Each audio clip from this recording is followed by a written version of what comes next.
It is 3 in the morning, and the world outside is quiet. The house is still, wrapped in a blanket of darkness and silence. Yet for you, there is no peace. In the stillness of the room, your mind is a storm of activity, lists of things to do tomorrow, and all the things you failed to do today, swirl together with memories of past regrets and a deep, unnamed anxiety about the future. You turn over, adjusting your pillow for the 10th time, hoping a new position will somehow quiet the relentless inner monologue. This experience, this silent battle fought in the lonely hours before dawn, is not a unique tragedy. It is the quiet, shared experience of millions, a silent epidemic of restlessness in our modern world. This feeling of being stuck, overwhelmed, and perpetually on edge is not a personal failure. It is not a sign that you are broken. It is a symptom of the age we live in, a natural response to a world that relentlessly demands more productivity, more success, more connections, more information, more things. We are constantly running on a treadmill, chasing a horizon of happiness that seems to recede with every step we take. We pursue comfort and pleasure, hoping they will fill a void within us, only to find the void grows larger. Anxiety is no longer a fleeting emotion that visits us in times of crisis.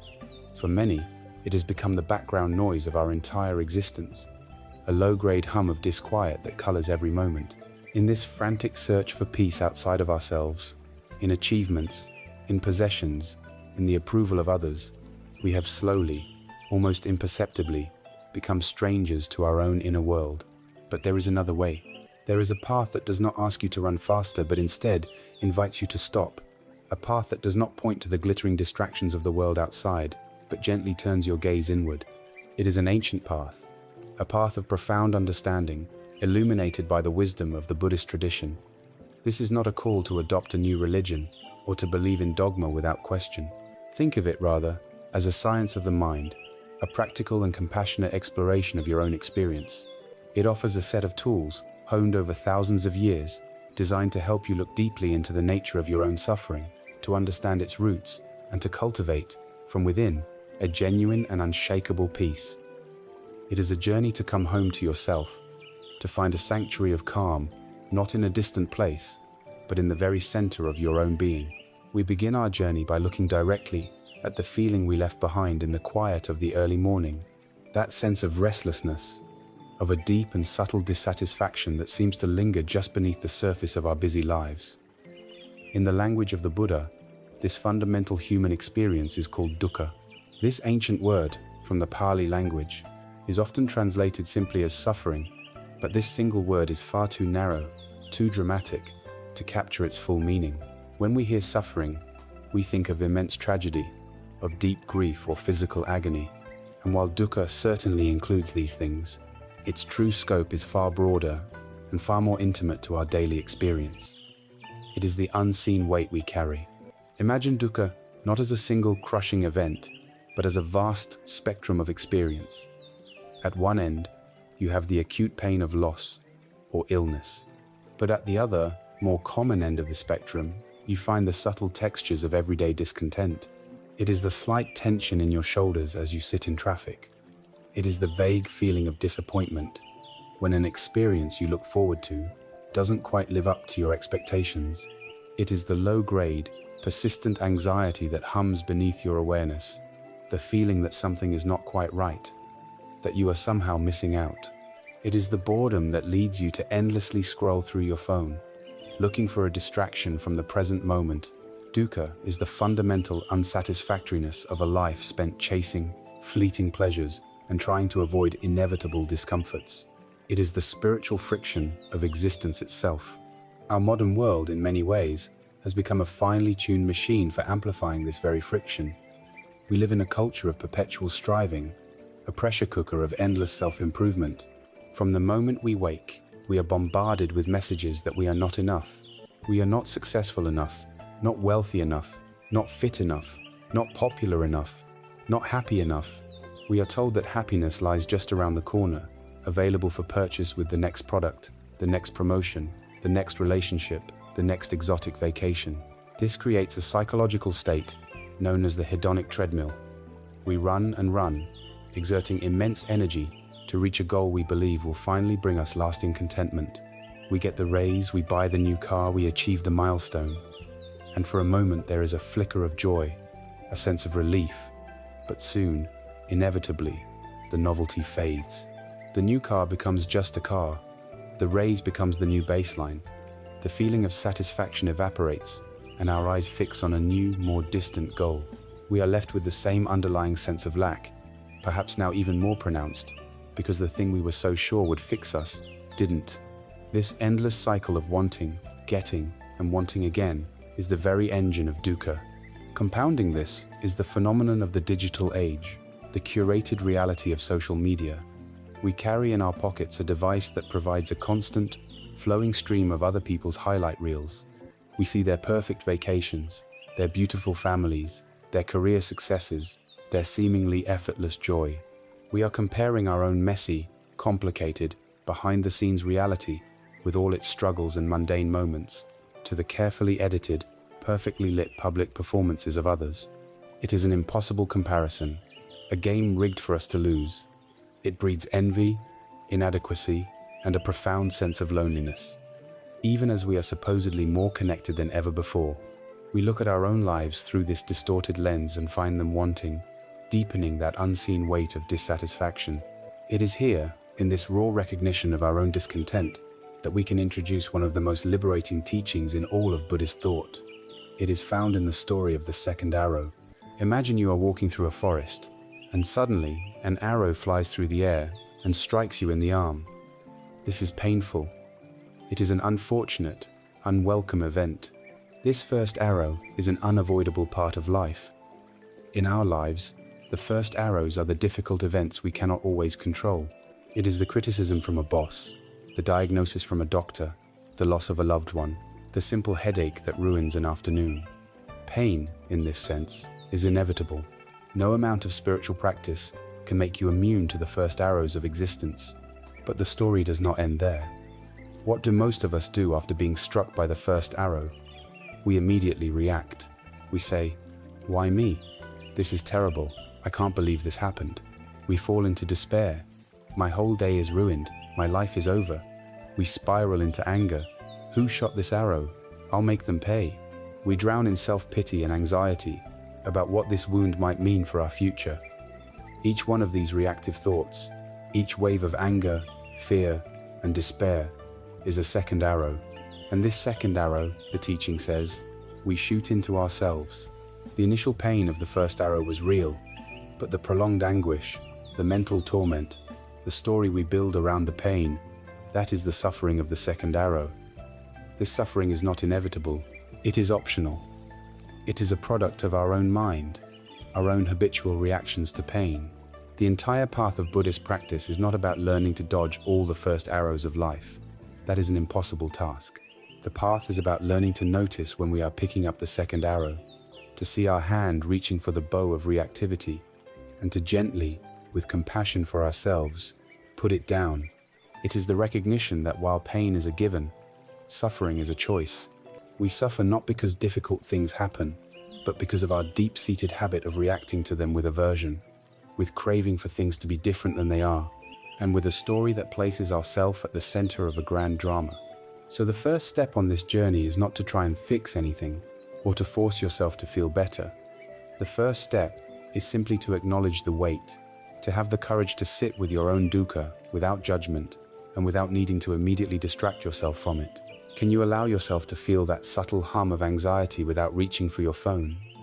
Can you notice the feeling of disappointment without immediately blaming someone or something for it? Can you observe the inner critic that tells you you're not good enough, and see it simply as a thought, like a cloud passing in the sky, rather than as an undeniable truth? This is a profound act of kindness toward yourself. It is the beginning of mindfulness, of seeing things as they truly are. We are simply acknowledging the truth of our own experience. Yes, there is this weight. Yes, there is this friction. Yes, there is this feeling of unsatisfactoriness. We are not judging it as good or bad. We are not calling ourselves a failure for feeling it. We are simply, bravely, looking at it. We are feeling the sharp point of the first arrow without reaching for the second. By doing this, we begin to loosen its grip. We create a space between the event and our reaction to it. And in that space lies the beginning of freedom. Having now recognized this unseen weight, having given it a name and felt its presence in the fabric of our lives, a natural and essential question arises. If this dissatisfaction is so pervasive, if it is amplified by our society and generated by our own reactions, where does it truly come from? What is at the very root of this human tendency to shoot the second arrow? To answer this, we must go deeper, beyond the symptoms of our discontent, and begin to investigate the very nature of the self that feels so wounded and dissatisfied. We must turn our attention to the one who feels the weight. We have acknowledged the unseen weight, the pervasive feeling of dissatisfaction called dukkha. We have seen how our own reactions, the second arrows of anger and despair, are what transform life's inherent pain into prolonged suffering. Now, we follow the thread of this inquiry deeper, to a question that lies at the very heart of our experience. Who exactly is this one who suffers? Who is this I that feels the weight, the me that is wounded by the first arrow and launches the second? We use this word I more than any other. I want this, I fear that, I am happy, I am a failure. We assume, without question, that behind this word stands a solid, continuous, and independent entity. A chief executive sitting in the control room of our mind, a permanent soul, a fixed personality that is the core of our being. The Buddha's most profound and radical insight was to challenge this fundamental assumption. He invites us to look for this solid self and to discover that it cannot be found. This is the teaching of anatta, or no self. Let us be very clear, as this is perhaps the most easily misunderstood of all spiritual concepts. Anatta is not a declaration that you do not exist. You are here, reading these words, breathing, thinking, feeling. The teaching of no self is not an argument for annihilation. Rather, it is an invitation to see that you do not exist in the way you think you do. It suggests that there is no fixed, separate, unchanging essence, no little person inside your head that is the real you. Instead, what we call the self is more like a process than a thing. It is more of a verb than a noun. Imagine a river. A river is certainly real. You can see it, you can feel its cool water, you can be carried by its current. But can you point to a single static thing and say, that is the river? The river is a dynamic, ever-changing process of flowing water, of shifting banks, of light reflecting on its surface. It is composed entirely of non-river elements, water, minerals, gravity, temperature. If you were to stop the flow, you would no longer have a river, you would have a stagnant pond. The river exists only as a continuous, flowing event.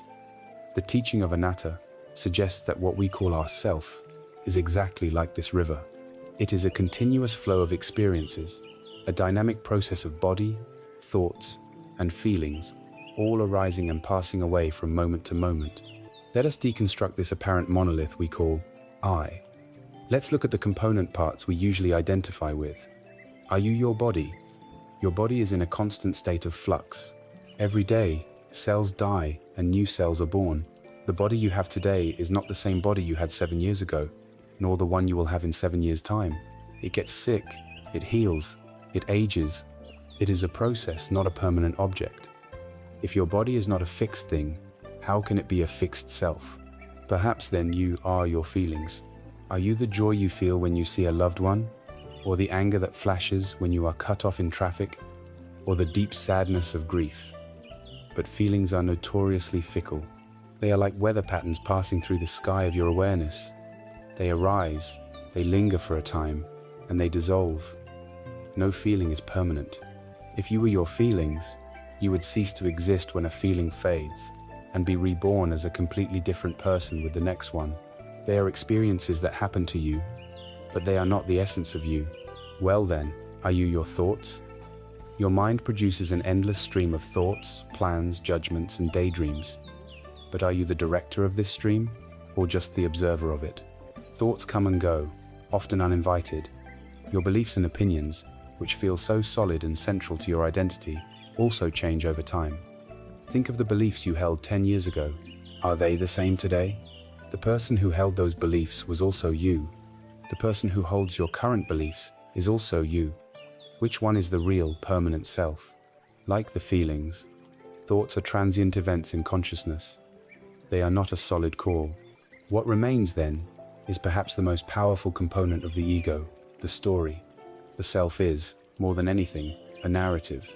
It is a story we construct and tell ourselves, woven together from a curated selection of memories, experiences, and social labels. I am a kind person. I am not good with numbers. I am a victim. I am a survivor. We create a character, a protagonist in the movie of our life, and we spend an enormous amount of energy polishing this character, defending it, and ensuring its story unfolds according to the script we've written. This story, this constructed identity, is what we are referring to when we say I, and this is precisely where so much of our suffering originates. Clinging to this fictional, solid self is the root of our fear and insecurity. When someone criticizes us, the story of I feels attacked. Our identity feels threatened, and we react with defensiveness and anger to protect it. We constantly seek praise and validation from others to confirm that our story is a good one, that our character is worthy of applause. The fear of death, at its core, is the ultimate terror for the ego. It is the fear that this story, this central character, will be erased. There is a beautiful Zen story that illustrates this perfectly. A man is meditating in his small boat on a vast, misty lake. He seeks tranquility and has his eyes closed in deep concentration. Suddenly, with a jolt, another boat bumps into his. His peace is shattered. His immediate reaction is a flash of anger. Who is this careless person, he thinks. How dare they disturb my meditation? He opens his eyes, ready to shout at the fool who has so rudely interrupted him. But as he looks, he sees that the other boat is empty. It has simply come untied and drifted into him on the current. In that instant, all of his anger evaporates. It vanishes completely. Let us look closely at this moment. The event itself, the bump, did not change. What changed was his perception. His anger could only exist as long as there was a someone to be angry at. His suffering was entirely dependent on the idea of a me who had been wronged by a you. When he saw that the other boat was empty, there was no target for his blame. The bump was just an impersonal event, like the wind or the rain. The story of I was wronged, dissolved, and with it, the suffering. We spend our entire lives acting as if every boat that bumps into us is filled with a malicious captain, when in reality, most of them are just empty boats, drifting on the currents of cause and effect. We populate the world with antagonists to our own story. To understand anatta, to truly see the empty boat, is not to become a nihilist. It is the very opposite. It is the ultimate liberation. It means letting go of the exhausting, 24-hour-a-day job of being me. It is the freedom to not take yourself so seriously. It is the permission to change, to grow, to not be trapped by the story you told about yourself yesterday. When you are not constantly defending a fragile ego, you can listen to criticism with openness, seeing it as potentially useful information rather than a personal attack. When you are not desperately seeking validation, you can act from a place of genuine integrity and kindness. It is like putting down a tremendously heavy bag that you never even realized you were carrying. When we begin to see that the self, the observer, is not a solid thing but a flowing process, we can't help but wonder about the world it observes. If the I who experiences life is in a state of constant flux, what does that say about the nature of everything it experiences? Understanding the fluid nature of the self is the gateway to understanding the fluid nature of reality itself. We move from seeing an illusory self to seeing an illusory world, a world not of fixed objects, but of dancing, impermanent processes. We have journeyed inward to investigate the very nature of the self and discovered not a solid, unchanging entity, but a flowing, dynamic process, a river of thoughts, feelings, and sensations. This insight, the teaching of anatta, or no-self, is the first key to unlocking the cage of our suffering.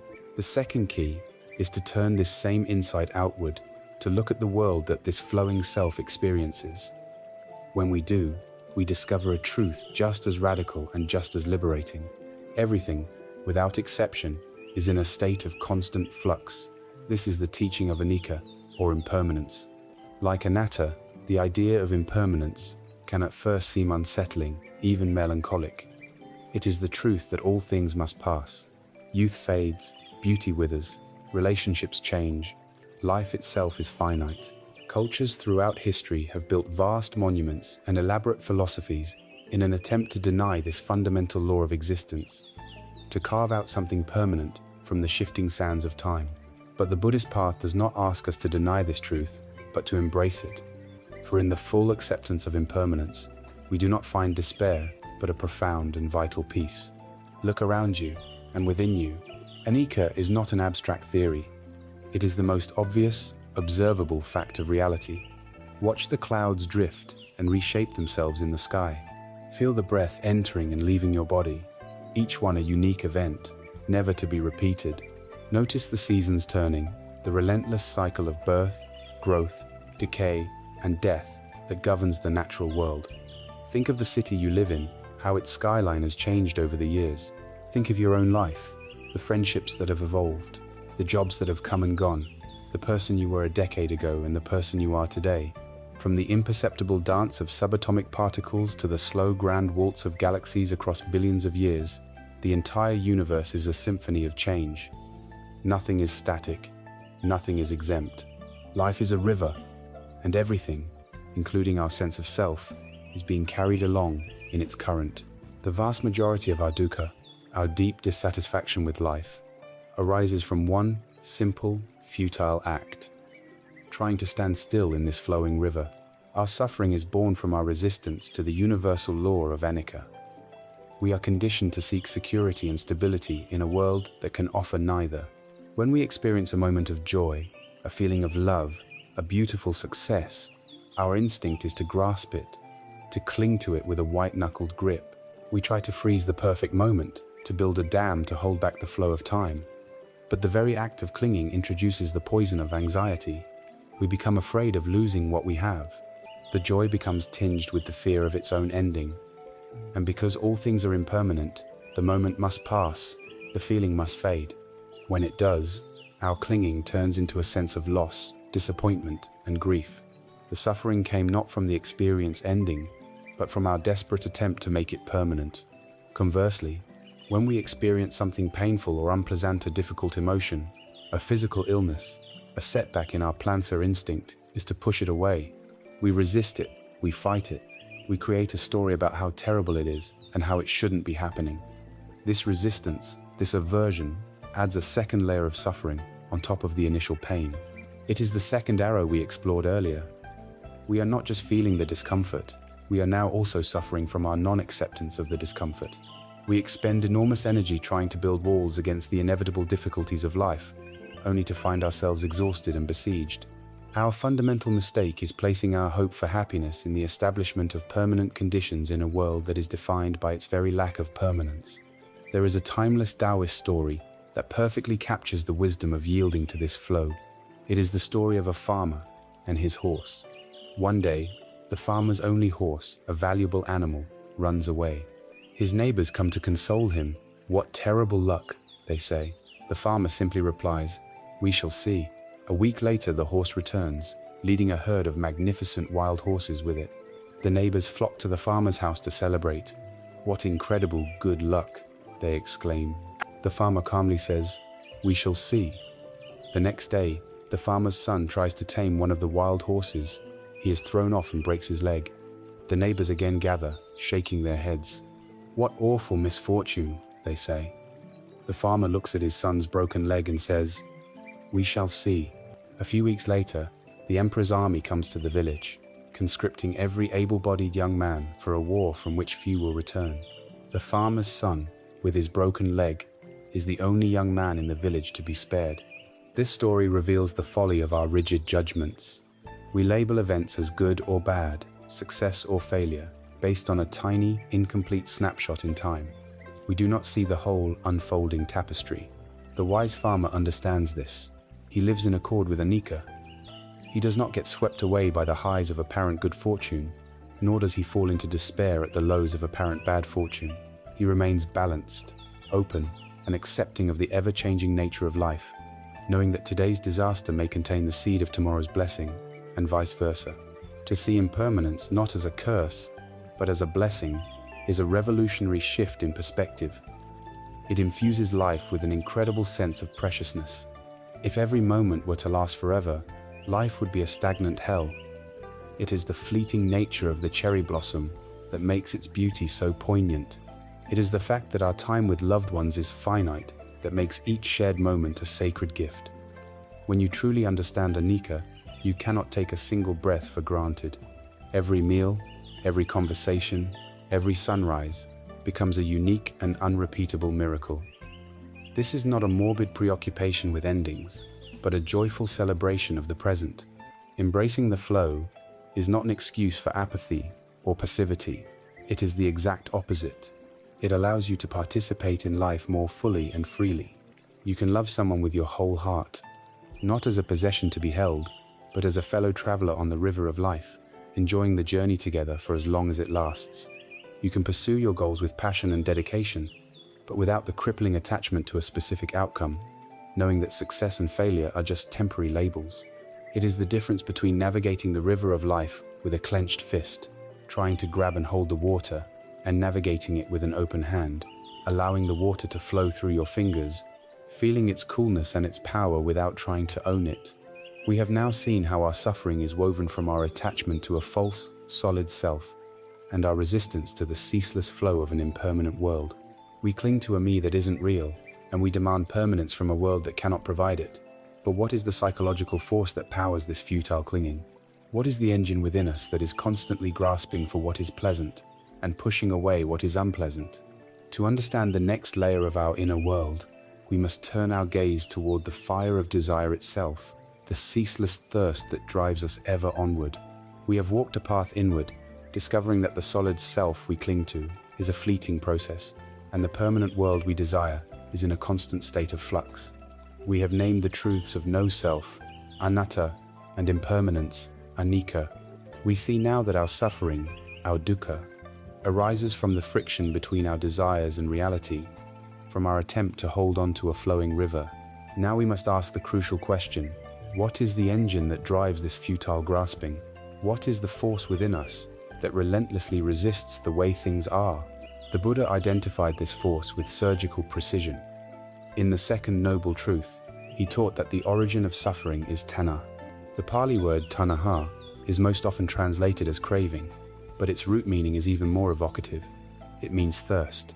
This is not a casual want or a simple preference. It is a deep, primal, and urgent thirst.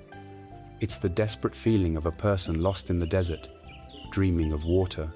It is a powerful, compulsive energy that propels us through life, constantly seeking satisfaction. This is the engine of our restlessness. This is the fire that fuels the cycle of suffering. The Buddha observed that this thirst manifests in three distinct, though interconnected ways. The first and most obvious form is the thirst for sense pleasures, known as kama tanha. This is the craving that arises from our five physical senses and our mind. It is the desire for pleasant sights, sounds, smells, tastes, and physical sensations. It is the wanting of a delicious meal, the longing for a lover's touch, the desire to hear a beautiful piece of music, the urge to buy an attractive object that catches our eye. In our modern world, this form of thirst has been amplified to an unprecedented degree. It is the itch to check your phone for the dopamine hit of a new notification. It is the compulsive scrolling through social media feeds, your mind hunting for the next interesting image, the next amusing video, the next stimulating piece of information. It is the pull of consumer culture, which constantly manufactures new desires and promises fulfillment through the next purchase. We live in a world designed to keep this thirst for sense, pleasure, perpetually stimulated and perpetually unsatisfied. We chase these fleeting pleasures, believing they will bring us lasting happiness, but they are like ghosts of nourishment, dissolving as soon as we grasp them, leaving us hungry for more. The second form of thirst is more subtle, but arguably more powerful. It is bhavatanha, the thirst to be, or the thirst for existence. This is not just a desire for things, it is a desire for identity. It is the deep craving to become someone, to solidify and enhance our ego, story. It is the thirst for fame, for status, for power, for respect. It is the desire to be seen as intelligent, successful, attractive, or even as a virtuous spiritual person. This is the craving that fuels our ambition, that makes us compare ourselves to others, that drives us to accumulate achievements and accolades as proof of our worth. It is the deep-seated need to carve out a permanent and significant identity for ourselves in an impermanent world. This thirst to become is what keeps us chained to the hedonic treadmill. We believe that if we can just become that person, the person with the better job, the bigger house, the perfect family, then we will finally be secure and happy. But as we've seen, the self is a process, not a final product. This thirst to become is a race with no finish line, a constant striving that prevents us from ever simply being present and at peace with who we are, right now. The third form is the shadow of the second. It is vibhava tanha, the thirst for non-existence, or the craving to get rid of something. This is the energy of aversion, of pushing away. When you have a painful headache, the intense desire for the pain to go away is vibhava tanha. When you are stuck in a difficult situation, the desperate wish to be anywhere else is vibhava tanha. It is the craving for an unpleasant feeling, like anxiety or shame, to be annihilated. It is the anger and hatred we feel towards people or circumstances that we perceive as obstacles to our happiness. We want them to not exist, at least in our personal world. This is the energy behind our resistance to what is. We are thirsty for a different reality than the one we are in. At its most extreme and tragic, this thirst for non-existence can manifest as self-destructive behaviors, or even suicidal thoughts, the ultimate craving for the suffering and the self that experiences it to be utterly extinguished. To understand the tragic futility of chasing these thirsts, imagine you are adrift on a life raft in the middle of a vast ocean, dying of dehydration. You are surrounded by water, an endless expanse of it. In your desperation, you cup your hands, scoop up the clear, cool water, and drink it down. For one blissful moment, the coolness soothes your raw throat. It feels like salvation. But it is salt water. Immediately after the fleeting relief, the salt ravages your system, pulling more water from your cells, leaving you more dehydrated, more desperately thirsty than you were before. This is the perfect parable for tanha. Every time we indulge a craving, whether it is for a sensory pleasure, for a boost to our ego, or for the annihilation of our pain, we are drinking salt water. It provides a momentary illusion of satisfaction, but in the long run, it only deepens the underlying thirst. It reinforces the very habit of seeking happiness outside of ourselves and strengthens the neural pathways of grasping and aversion. You can see then that aversion is not the opposite of craving. It is its inseparable twin. They are two sides of the same coin of attachment. We spend our lives in a frantic dance, pulled toward what we like and pushed away from what we dislike. We are like a small boat on a stormy sea, tossed back and forth by the waves of our own desires and hatreds, never finding a moment of true calm or stability. The path to peace does not lie in getting everything we want and avoiding everything we don't want. That is an impossible and exhausting strategy. The path to peace lies in finding the still point in the center, a place of balance and equanimity that is not disturbed by this constant pushing and pulling. So, what is the way out of this self-perpetuating cycle of thirst? The answer is not to suppress our desires through brute force. Trying to use willpower to crush our cravings is like trying to hold a beach ball underwater. The moment your concentration wavers, it will burst to the surface with even greater force. The path of wisdom is far more subtle and gentle. It is the path of mindful observation.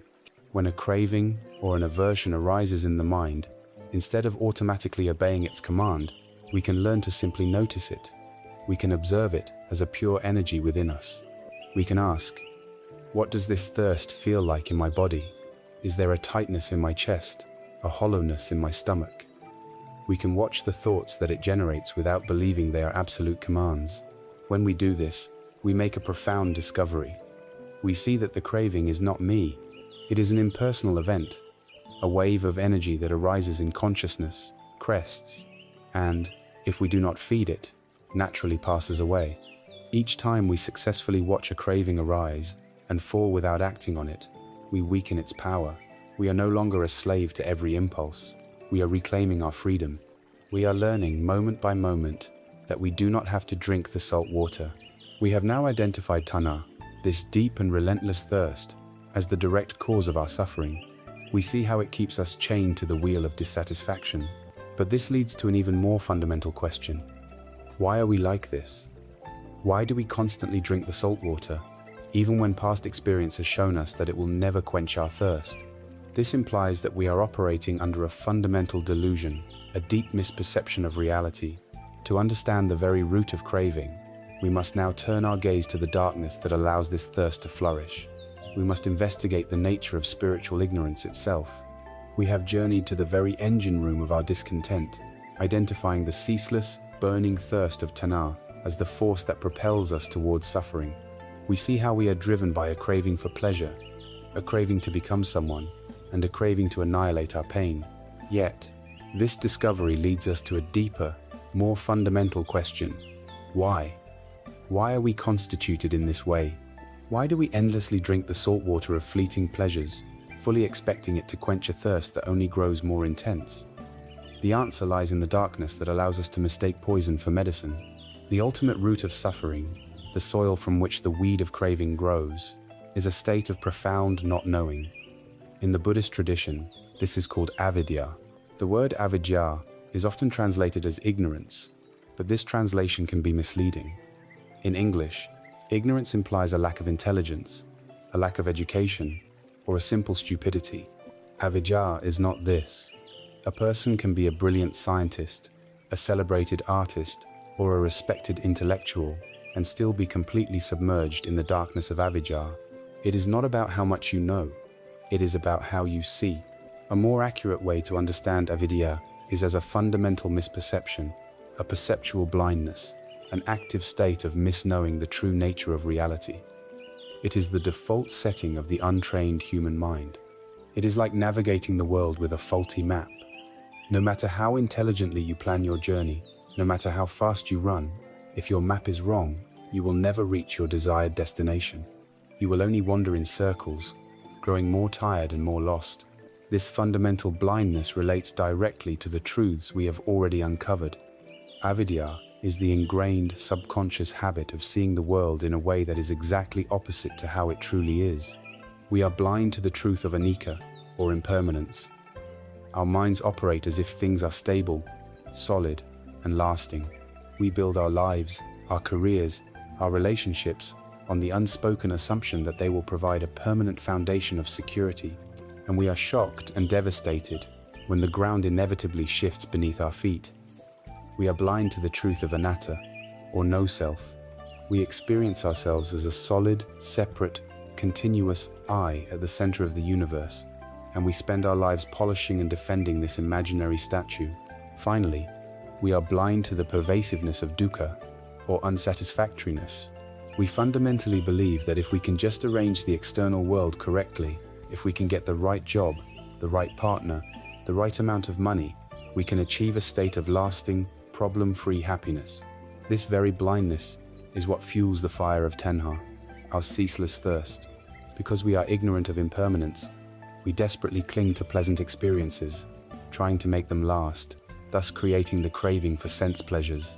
Because we are ignorant of no self, we are driven by the deep craving to become, to build and fortify our ego story, to leave a permanent mark on the world. And because we are ignorant of the true nature of dissatisfaction, we believe that external things can fix our inner sense of lack, so we chase them endlessly, only to find ourselves still thirsty. Avidya creates the illusion that the salt water will quench our thirst, and tanha is the compulsive act of drinking it. Imagine you walk into a dimly lit room. On the floor, you see the shape of a coiled snake. Your heart pounds, your body floods with adrenaline. You feel a wave of terror and an overwhelming urge to flee. Your reaction, the fear, the aversion is very real. But then, someone turns on the light. You see clearly now that it was never a snake. It was just a piece of rope. The moment you see the rope for what it is, the fear vanishes completely. In this analogy, the darkness in the room is avidya. The misperception of the rope as a snake is the deluded view it creates. The fear and the urge to run away is our craving and aversion, our tanha. Turning on the light is the arising of wisdom. The path of awakening is not about learning to be brave in a room full of snakes. It is about turning on the light so you can see there was never a snake to begin with.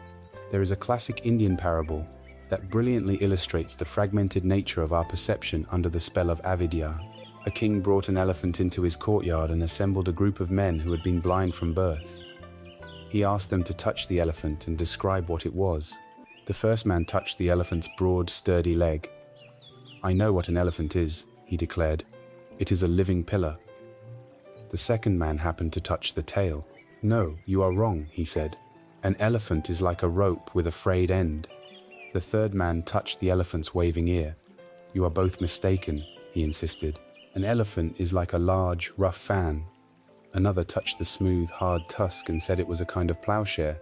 And so it went, each man touching a different part, and each becoming absolutely convinced that their limited, partial experience represented the whole truth. Soon, they were shouting at each other, unable to agree, each one defending their own perception as the only valid one. The king watched this with amusement and sadness. Each of these men was speaking the truth, but only a small fraction of it. None could see the whole elephant. The teaching says that in our ordinary state of avidya, we are exactly like these blind men. Our senses, our thoughts, our cultural conditioning, and our personal history give us one small piece of reality. We touch the leg of life and declare that all of life is struggle. We touch the ear and declare that it is all fleeting pleasure.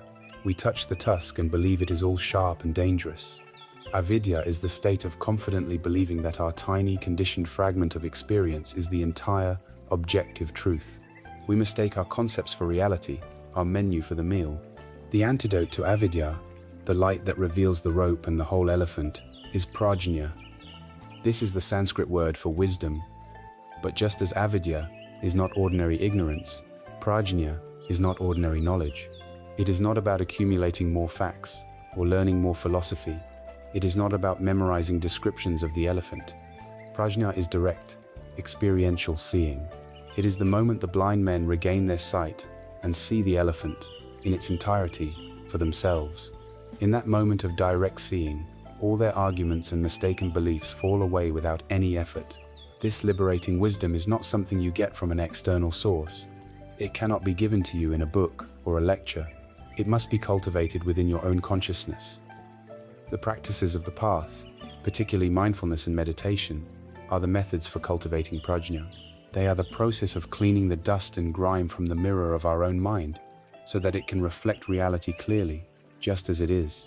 When the mind becomes calm and stable, we can begin to see, not just intellectually, but in the very fiber of our being, the truth of impermanence in every passing sensation. We can feel that there is no solid self at the center of our experience. We can see the subtle dissatisfaction that arises from all our grasping. This is the dawning of prajna. It is the light that dispels the shadows of ignorance. We have now journeyed to the deepest root of our unease, the fundamental blindness of avidya that gives rise to the thirst of tanha, which in turn manifests as the pervasive dissatisfaction of dukkha. We have a conceptual map of our inner prison. With this understanding as our foundation, we can now turn to examine one of the most powerful and concrete ways that this entire process plays out in our daily lives, shaping our relationships, our work, and our emotional world. We will look at the golden chains that bind us most tightly, the powerful, subtle, and often painful phenomenon of attachment. We have journeyed now into the very heart of darkness, the deep, foundational ignorance of avidya that misperceives reality. We have seen how this blindness gives rise to the burning thirst of tanha, the compulsive craving that drives us to drink the salt water of fleeting experiences, hoping to quench a thirst that is unquenchable. We have the diagnosis. We understand the root cause and the primary symptom of our spiritual disease. Now, we must examine how this disease manifests in our day-to-day lives, how it colors our relationships, shapes our identity, and builds the very walls of our own prison. We now come face to face with the direct, tangible expression of our suffering, the phenomenon of attachment, or in the Pali language, upadana. Upadana literally means to take up, or to cling to. It is the mental act of grasping onto people, things, ideas, and experiences, investing our sense of happiness and security in them. It is the process by which the theoretical concepts of ignorance and craving become the lived reality of our pain. And attachment is the most seductive of all our inner afflictions, for it often masquerades as love. It builds for us a cage with bars made of gold, adorned with the very things we hold most dear. It feels safe, it feels precious, it feels like home. We may even decorate our cage and defend it fiercely from anything that might threaten it, but we must have the courage to see it for what it is. A cage is still a cage, and it fundamentally limits our freedom and our capacity for true and lasting peace. The most crucial, and perhaps most difficult, task on this path is to learn to distinguish between genuine love and the poison of attachment. On the surface, they can look very similar. They both involve strong feelings, deep care, and a powerful connection to another being. But at their root, they are polar opposites. Genuine love, as understood in the Buddhist tradition through concepts like metta, loving kindness, and karuna, compassion, is an unconditional and selfless wish for the well-being of another. It is an expansive, open-hearted state that radiates outward. Love says, "I wish for you to be happy. I wish for you to be free from suffering." This wish is not contingent on what the other person does for us. It does not depend on them staying the same. It does not require them to be in our lives. It is a state of profound generosity of spirit, a joy in the flourishing of another, independent of our own needs and desires. It is a force that liberates both the giver and the receiver. Attachment, on the other hand, is fundamentally self-referential.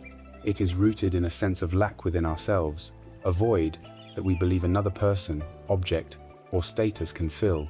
Attachment is transactional. It says, "I need you to make me happy.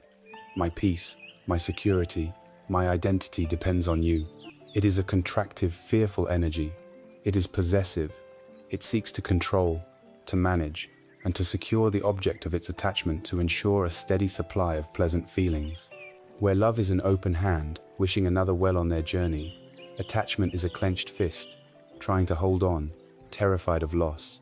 The parent who genuinely loves their child wants that child to find their own path to happiness, even if it is different from the parent's dream. The parent who is attached needs the child to succeed in specific ways, to get into the right school, to choose the right career, because the parent's own sense of self-worth is tied to the child's achievements. The attached lover feels, "I cannot live without you," making their partner the source of their very existence. The loving partner feels, "My love for you is so great that I want you to be happy, even if that happiness is found without me." This is a high bar, a difficult distinction to make in the heat of our emotions, but it is the central point upon which our freedom pivots.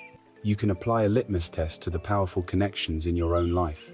Ask yourself, does this feeling lead to a greater sense of freedom or a greater sense of fear? Does thinking about this person or thing expand your heart with generosity, or does it contract your heart with the anxiety of a potential loss? Is your well-being for them dependent on a specific outcome, on them staying the same, on them remaining in your life in a particular role? When they are happy in a way that doesn't involve you, do you feel a pure, selfless joy for them, or do you feel a pang of jealousy or exclusion? The answers to these questions, if we are truly honest with ourselves, will reveal whether we are operating from a place of liberating love or from the golden cage of attachment. This clinging extends, of course, to every corner of our lives. We become attached to places, to our homes, believing our security lies within those four walls. We become attached to our possessions, our cars, our clothes, our savings, allowing them to define our status and our sense of safety. We become attached to our roles as a parent, a professional, a leader, fusing our identity with these temporary functions. In doing so, we turn these beautiful parts of life into constant sources of anxiety. The more we have to fear losing. Our life becomes a stressful project of maintenance and defense, of protecting our little kingdom of attachments from the undeniable reality of anicca, the law of impermanence. We forget that we are merely stewards, temporary caretakers of the people and things that pass through our lives. We begin to believe we are owners, and in doing so, we become owned by them. The beautiful things we sought for freedom become the very instruments of our bondage. There is a powerful story, told in various forms across Asia, that perfectly illustrates the self-imprisoning nature of attachment. It is the story of how to trap a monkey.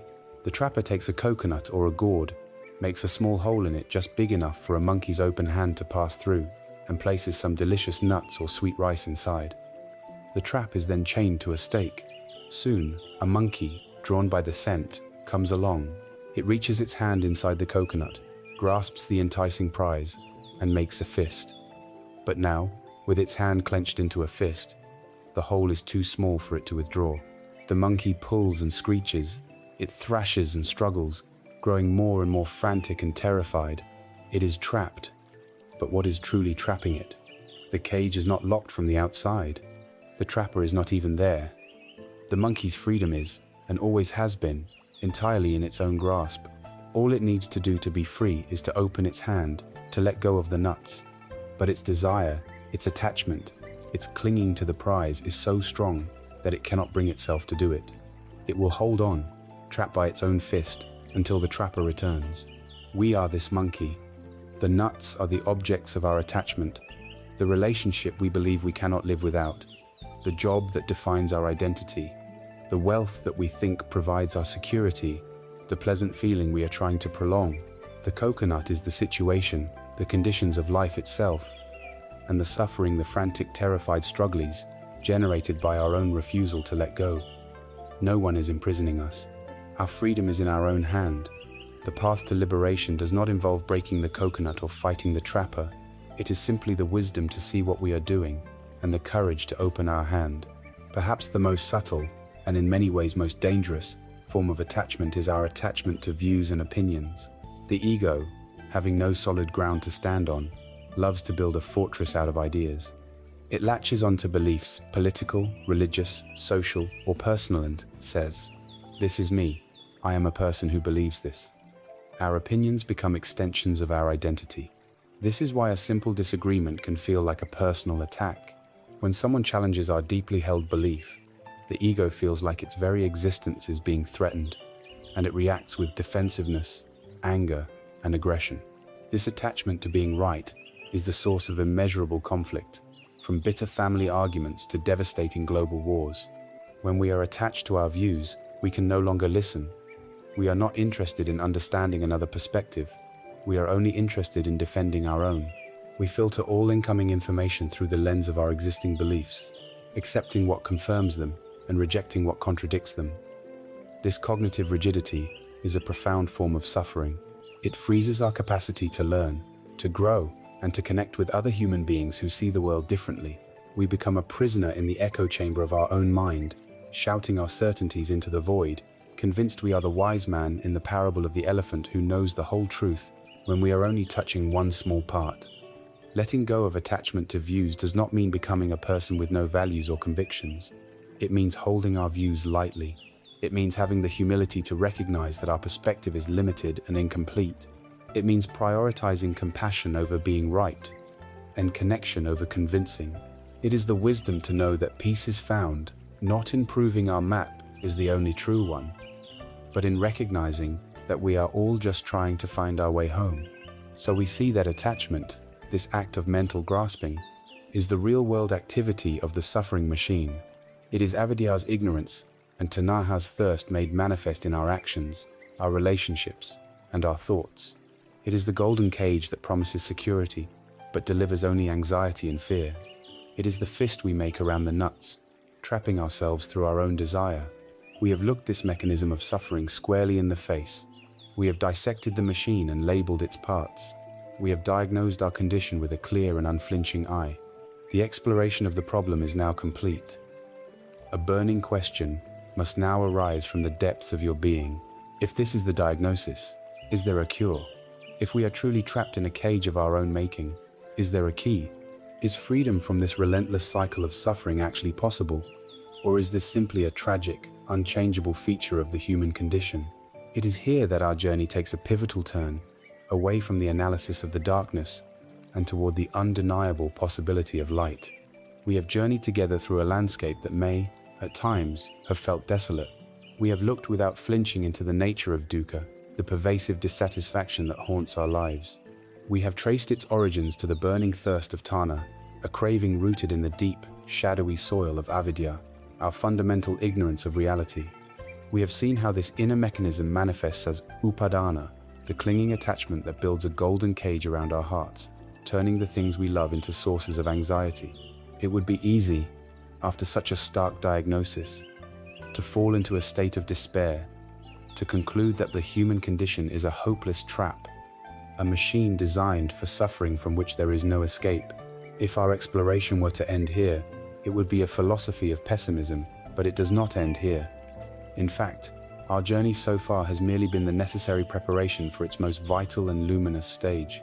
We now arrive at the great pivot, the turning point upon which all of the Buddha's teachings rotate.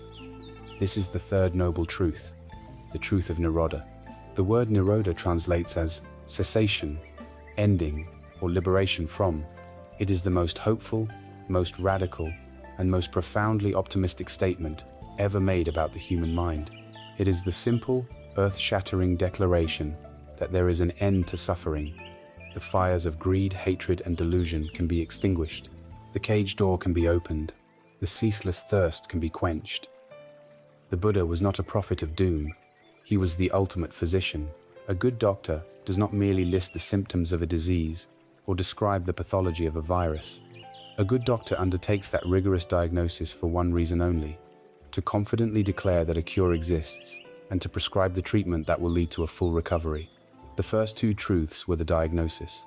The third truth is the prognosis, and the prognosis is one of complete and utter freedom. What does this cessation of suffering actually mean? It does not mean that we enter a fantasy world where the first arrows of life no longer fly. It does not mean that we will never again experience physical pain, that we will not grow old, or that we will not face the loss of those we love. The law of anicca, of impermanence, still holds. The first arrows are an inevitable part of the fabric of existence. Nirodha means that we stop shooting the second arrow into ourselves. It means the complete cessation of our habitual reactivity.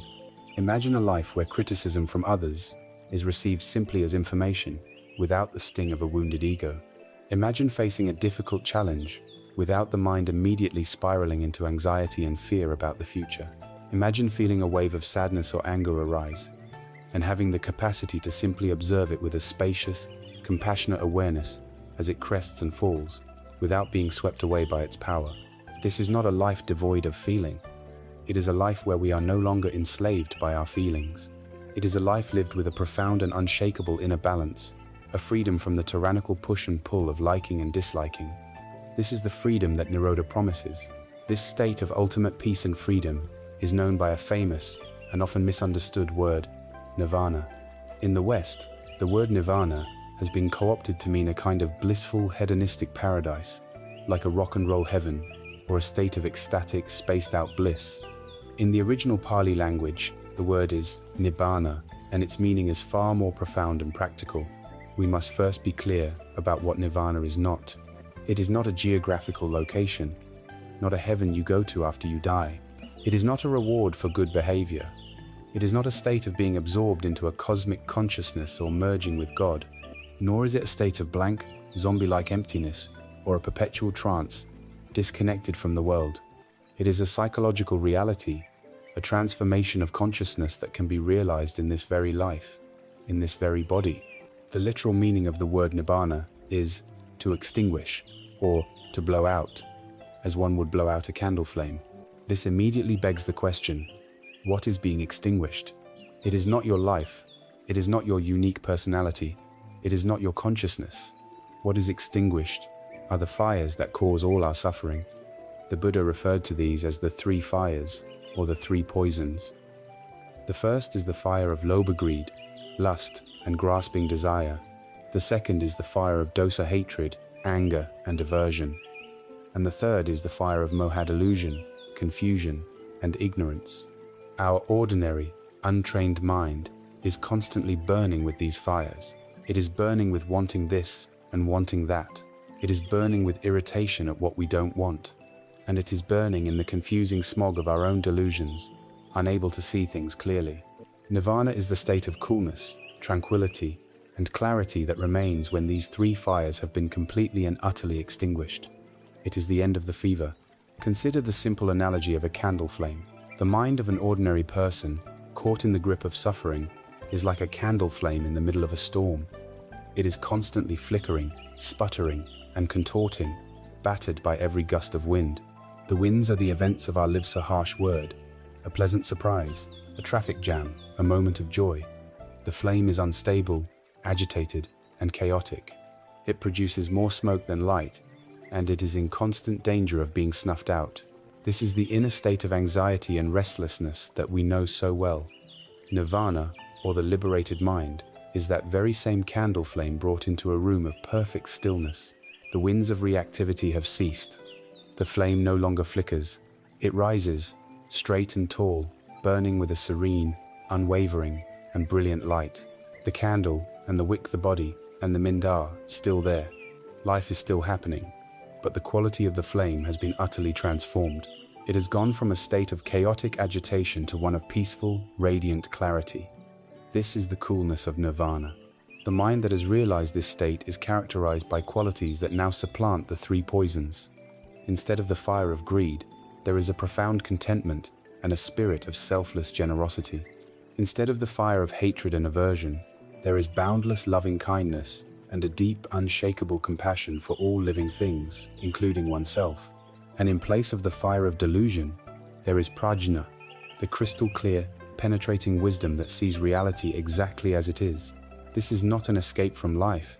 It is the ultimate engagement with life. It is the ability to walk through the marketplace of the world, with all its joys and sorrows, its beauty and its pain, with a heart that is open and responsive, but a mind that is steadfast, serene, and free. So we stand here at a moment of profound hope. The diagnosis has been made, but the cure has also been announced. The prison of suffering, built from the bricks of ignorance and craving, has a key. The thirst that has driven us to drink salt water for a lifetime can, in fact, be permanently quenched. Freedom is not a myth, and peace is not a distant dream. It is the inherent potential lying dormant within every human consciousness, waiting to be awakened. This declaration of possibility, as beautiful as it is, naturally gives rise to the most practical and urgent question of all. If this state of peace is real, if nirvana is attainable, how do we get there? If the fires of greed, hatred, and delusion can be extinguished, what is the water that we must use to put them out? What is the specific, tangible, moment-to-moment practice that transforms the flickering, agitated flame of our mind into one of serene and steady brilliance? We must now turn our attention from the what to the how. We must begin to explore the art and practice of the path itself, starting with the fundamental skill that unlocks it all, the gentle, courageous, and liberating art of letting go. We stand at the precipice of a profound possibility. We have faced the diagnosis of our universal condition, the suffering born from a thirst rooted in ignorance, and we have heard the physician's hopeful prognosis. There is a cure. The state of nirvana, the cool and peaceful mind, free from the fires of grasping and aversion, is an attainable reality. The question that now echoes in the stillness is the most important one of all. How? How do we begin this journey? What is the first step we must take to walk out of the golden cage of our own making? The answer is both beautifully simple and a lifelong practice. We begin by learning the art of letting go. Letting go is the master key that unlocks the entire path to freedom. It is the practical, moment-to-moment application of the wisdom we have been exploring. However, the phrase itself is laden with misunderstanding. For many, letting go sounds like an act of resignation, of apathy, of giving up. It conjures images of someone becoming passive, detached, and emotionally numb, a person who no longer cares about anything or anyone. This is a complete distortion of its true meaning. The art of letting go is not an act of weakness.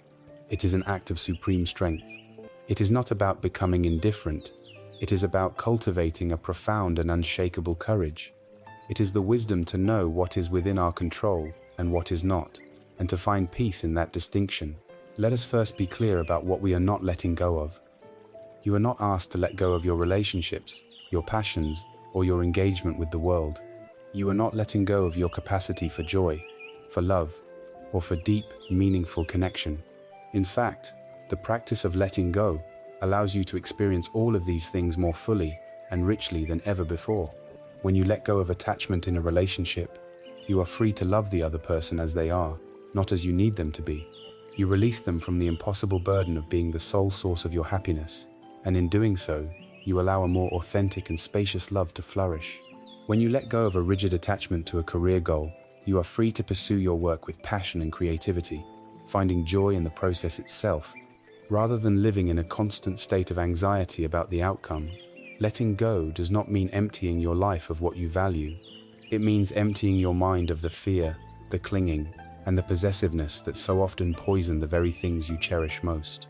So, what then are we truly letting go of? First and foremost, we are letting go of our resistance to reality. We are letting go of our inner war with what is.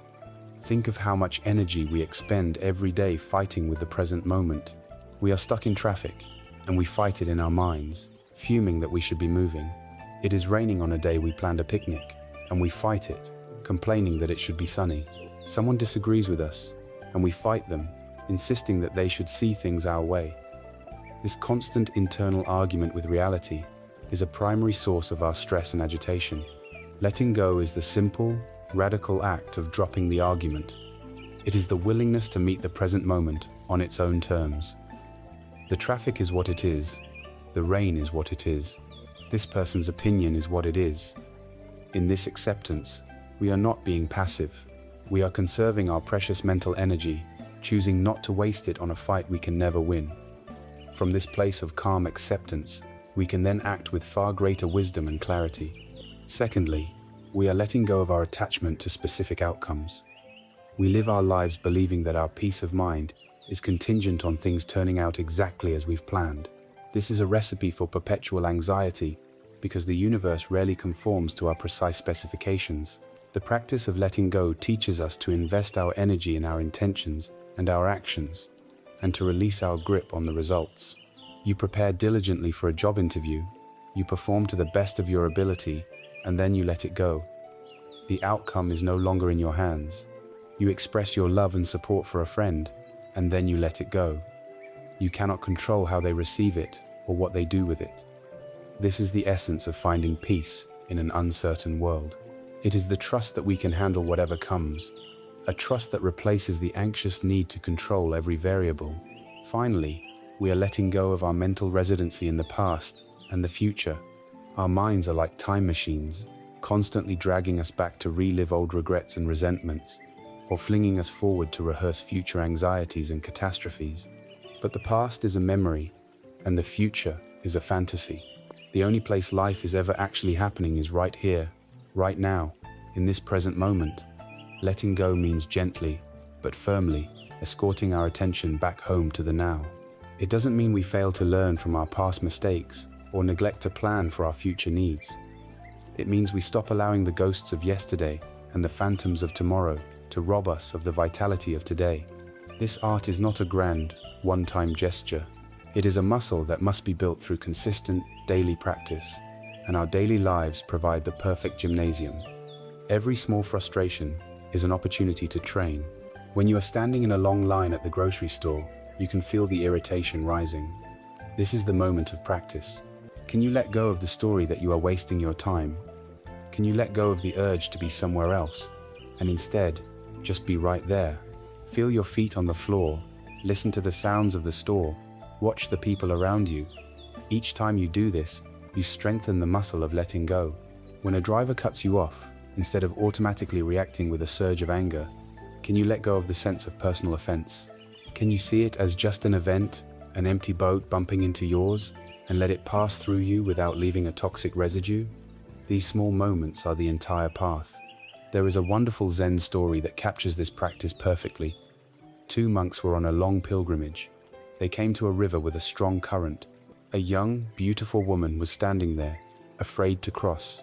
Without a word, the older, senior monk hoisted the woman onto his back, carried her across the churning river, and set her down on the other side. She thanked him, and he nodded, and the two monks continued their journey.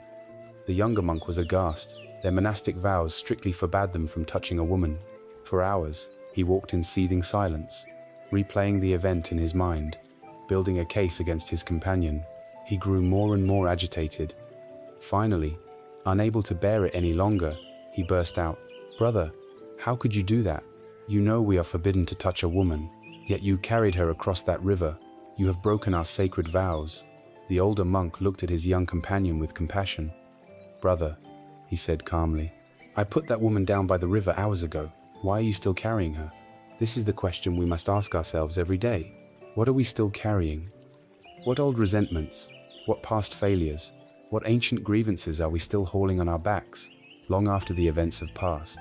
Letting go is the simple, liberating act of putting our burdens down. The heaviest burden of all, of course, is the rigid, limiting story we carry about who we are. I am an anxious person. I am not worthy of love. I always make the wrong decisions. We cling to these identities as if they are true and permanent. Letting go, in its deepest sense, is releasing our grip on these stories.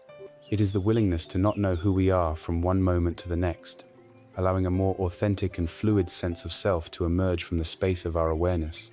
The art of letting go, then, is the courageous, active, and ongoing practice of non-attachment.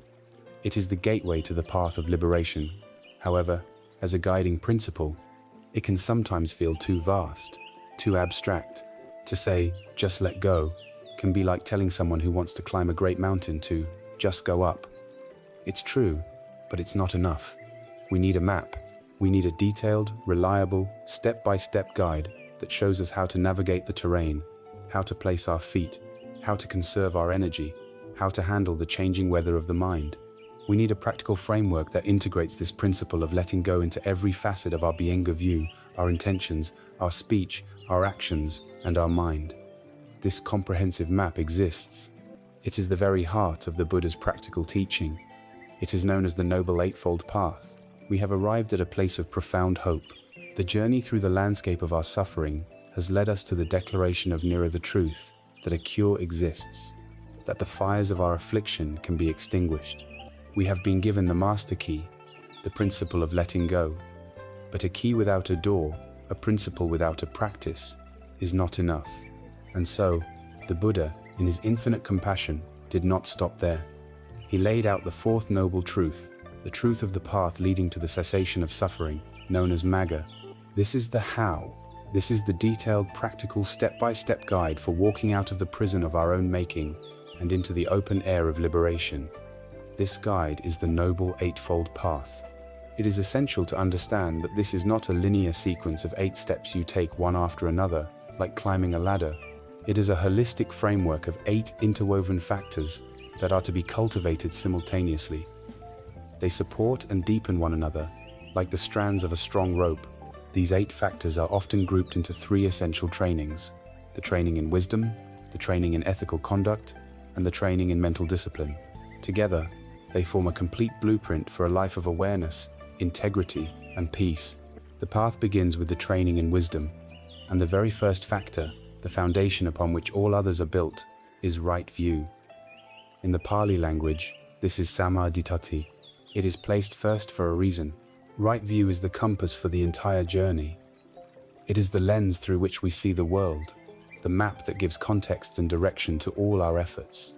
Without right view, our actions, no matter how well-intentioned or disciplined, can lead us further astray.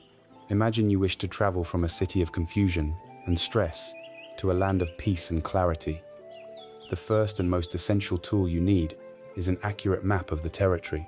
If you have the wrong map, it doesn't matter how determined you are, how much effort you expend, or how sophisticated your vehicle is. You can drive with incredible skill and concentration for days on end, but you will only end up more hopelessly lost. Conversely, if you have the right map, even if your progress is slow, every step you take is a step in the right direction. Right view is this correct map. It is the guiding understanding that ensures our practice of the other 7 path factors is wise, effective, and truly liberating. It is the North Star that keeps our ship sailing toward the shore of Nibbana, preventing us from being lost on the vast ocean of confusion. So, what constitutes this right view? At its most fundamental level, right view is the understanding of the law of karma, or intentional action. It is the clear seeing that our actions have consequences. Actions born from generosity, kindness, and wisdom lead toward happiness and peace, for ourselves and for others. Actions born from greed, hatred, and ignorance lead toward suffering for ourselves and for others. This is not a cosmic system of reward and punishment meted out by an external judge. It is a natural law, like the law of gravity. If you plant an acorn, you will get an oak tree, not a rose bush. If you plant seeds of anger and resentment in your mind, you will harvest a life of conflict and bitterness. If you plant seeds of compassion and understanding, you will harvest a life of peace and connection. This basic moral understanding is the entry point to right view. At a deeper level, right view is the clear, conceptual understanding of the Four Noble Truths themselves. It is the intellectual acceptance of the very framework we have spent our time exploring. It is the view that acknowledges 1. The reality of dukkha, that there is a fundamental unsatisfactoriness woven into conditioned existence. 2. The reality that this dukkha arises from our own tanha, our own craving and clinging. 3. The profound possibility of nirodha, that this suffering can cease. And 4. The reality of magga, that the Noble Eightfold Path is the way to bring about that cessation. To hold these Four Noble Truths as the organizing principle of your worldview is to possess right view. At its most profound level, right view is the direct perception of the world through the lens of the three marks of existence: anicca, dukkha, and anatta. It is seeing, not just believing, that all conditioned things are impermanent and in constant flux. It is seeing that any attempt to find lasting, ultimate happiness in these fleeting phenomena is bound to end in dissatisfaction. And it is seeing that there is no solid, separate, unchanging self at the center of this whirlwind of experience. This is the view that aligns with reality as it is, not the distorted fantasy world created by our hopes and fears. It is absolutely crucial to understand that right view is not a call for blind faith. The Buddha was not a dogmatic teacher who demanded his followers believe his words without question. In fact, he actively discouraged it. The path of awakening is not about adopting a new set of beliefs to cling to. It is about shedding the delusions that cause us to suffer. Right view, in the beginning, should be held as a working hypothesis. It is like a scientist being presented with a brilliant and plausible theory. The scientist doesn't immediately accept it as gospel. Instead, she says, "This map seems accurate. This theory appears to explain the data. Now, I will go into the laboratory of my own direct experience and conduct the experiments to verify it for myself." Our life is the laboratory. The practice of mindfulness and meditation are the experiments. We take the hypothesis of impermanence and we watch our own thoughts and feelings to see if they are, in fact, constantly changing. We take the hypothesis of no self and we look within for a permanent CEO of our being, only to find a dynamic, interdependent process. We take the hypothesis that clinging causes suffering and we observe our own mind to see if this is true. The entire purpose of the path is to transform right view from a second-hand, conceptual understanding into a first-hand lived reality. It is the journey from believing the map to knowing the territory.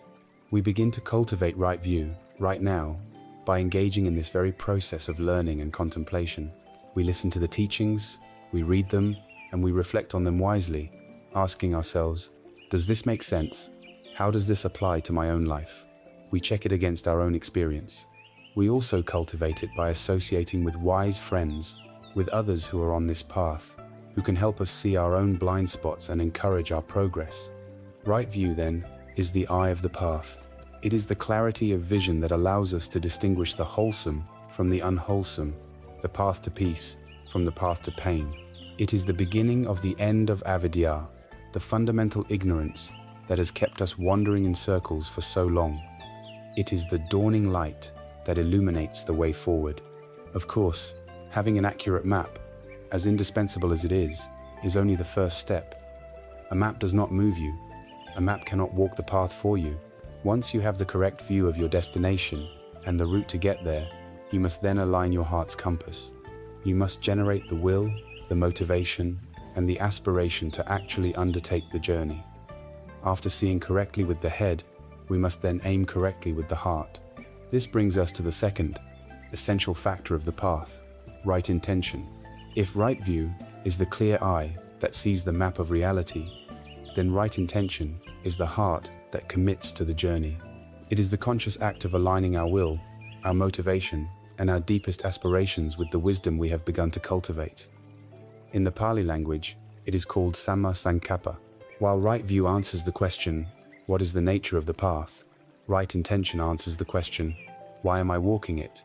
It is the rudder that steers the ship of our life, ensuring that the power of our will is directed toward liberation, not toward deeper entanglement in suffering. The intention behind an action is the invisible force that determines its ultimate quality and effect. Two actions can appear identical on the outside, but be worlds apart on the inside, purely because of the motivation that drives them. Imagine two people building a house. The first person builds with an intention born of love. Every nail is driven with the thought of creating a safe, warm, and joyful shelter for their family. They work with care and mindfulness, their effort infused with generosity. The second person builds the exact same house, plank for plank, but their intention is born of pride and envy.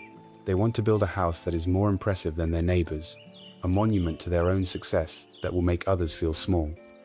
On the outside, two identical structures may stand, but one is a home, filled with the warmth of its creator's intention. The other is a cold, empty shell, a monument to the ego's endless hunger. Our entire life is like this house. The quality of our existence is determined not by our external accomplishments, but by the invisible architecture of our intentions. The Buddha taught that right intention is not a vague, generalized wish to be a good person. It is a very specific and conscious training of the heart, which can be cultivated in three distinct ways. Each one is a direct antidote to one of the three fires that cause our suffering. The first right intention is the intention of renunciation. In Pali, this is nikama. When we hear the word renunciation, we often imagine a grim, joyless life of self-denial, of giving up everything we enjoy. This is a misunderstanding.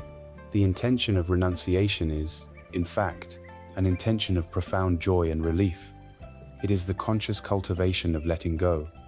It is the direct antidote to the fire of tanha, or craving. It is the intention to find happiness not by constantly adding more things to our life, but by gently needing less. It is a deliberate movement away from complexity and toward simplicity, away from frantic seeking and toward quiet contentment. Cultivating the intention of renunciation means actively choosing to turn away from the endless chase for sensory pleasure. It might mean consciously deciding to spend an evening in quiet contemplation rather than seeking distraction in entertainment. It means looking at our possessions and intending to see them as useful tools, not as extensions of our identity that we must protect and accumulate. But most importantly, the intention of renunciation applies to our inner world. It is the active intention to let go of our toxic mental baggage. It is the decision to stop feeding old resentments and grievances, to release the bitterness we carry toward those who have wronged us. We do this not for them, but for ourselves, recognizing that holding on to anger is like grasping a hot coal with the intent of throwing it at someone else. We are the one who gets burned. The intention of renunciation is the choice to open our hand and drop the coal. It is the discovery that true wealth is not having what you want, but wanting what you have. It is a joyful release from the exhausting burden of constant wanting. The second right intention is the intention of goodwill. In Pali, this is abhyapada. This is the direct antidote to the second fire, the fire of dosa, which includes hatred, anger, aversion, and ill will. The intention of goodwill is the conscious decision to cultivate an attitude of unconditional loving kindness and friendliness toward all living beings, without exception. This is radically different from the ordinary, preferential love we usually experience. Our normal love is selective. We have positive feelings for our family and friends. We are mostly indifferent to strangers, and we harbor aversion or ill will toward those we dislike or who have harmed us. The intention of goodwill is a commitment to breaking down these artificial barriers in our own heart. It is the practice of radiating a simple wish for well-being to everyone we encounter, to our loved ones, to the person serving us in a store, to the driver who cuts us off in traffic, and even to our declared enemies. This does not mean we condone their harmful actions, or that we must become their best friend. It means we have the wisdom to separate the person from the action. We can condemn a harmful act, while still holding an intention of goodwill toward the person who committed it, recognizing that they too are acting from a place of suffering and ignorance. It is the profound intention to meet the world's anger not with more anger, but with the cool, soothing balm of a kind heart. It is the aspiration to become a source of peace and safety in the world, rather than another source of conflict and fear. The third right intention is the intention of harmlessness.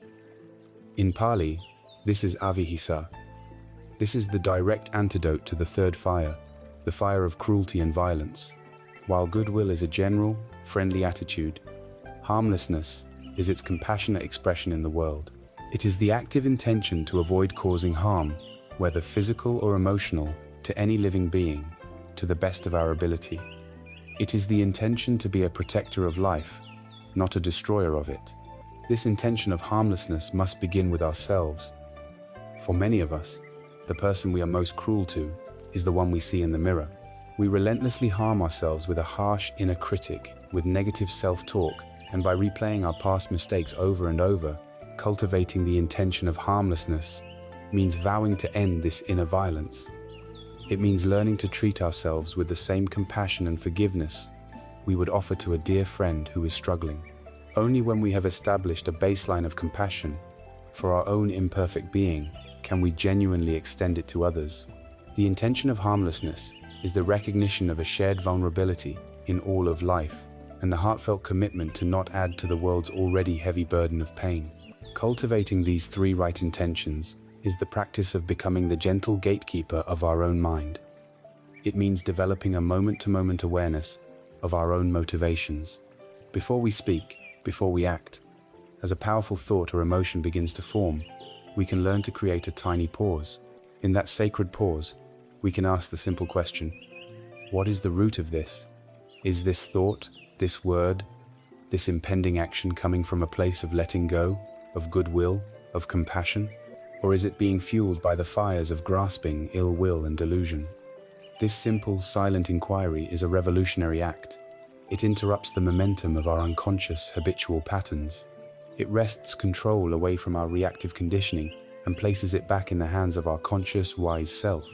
It is in this pause that we find the power to choose our path in every moment.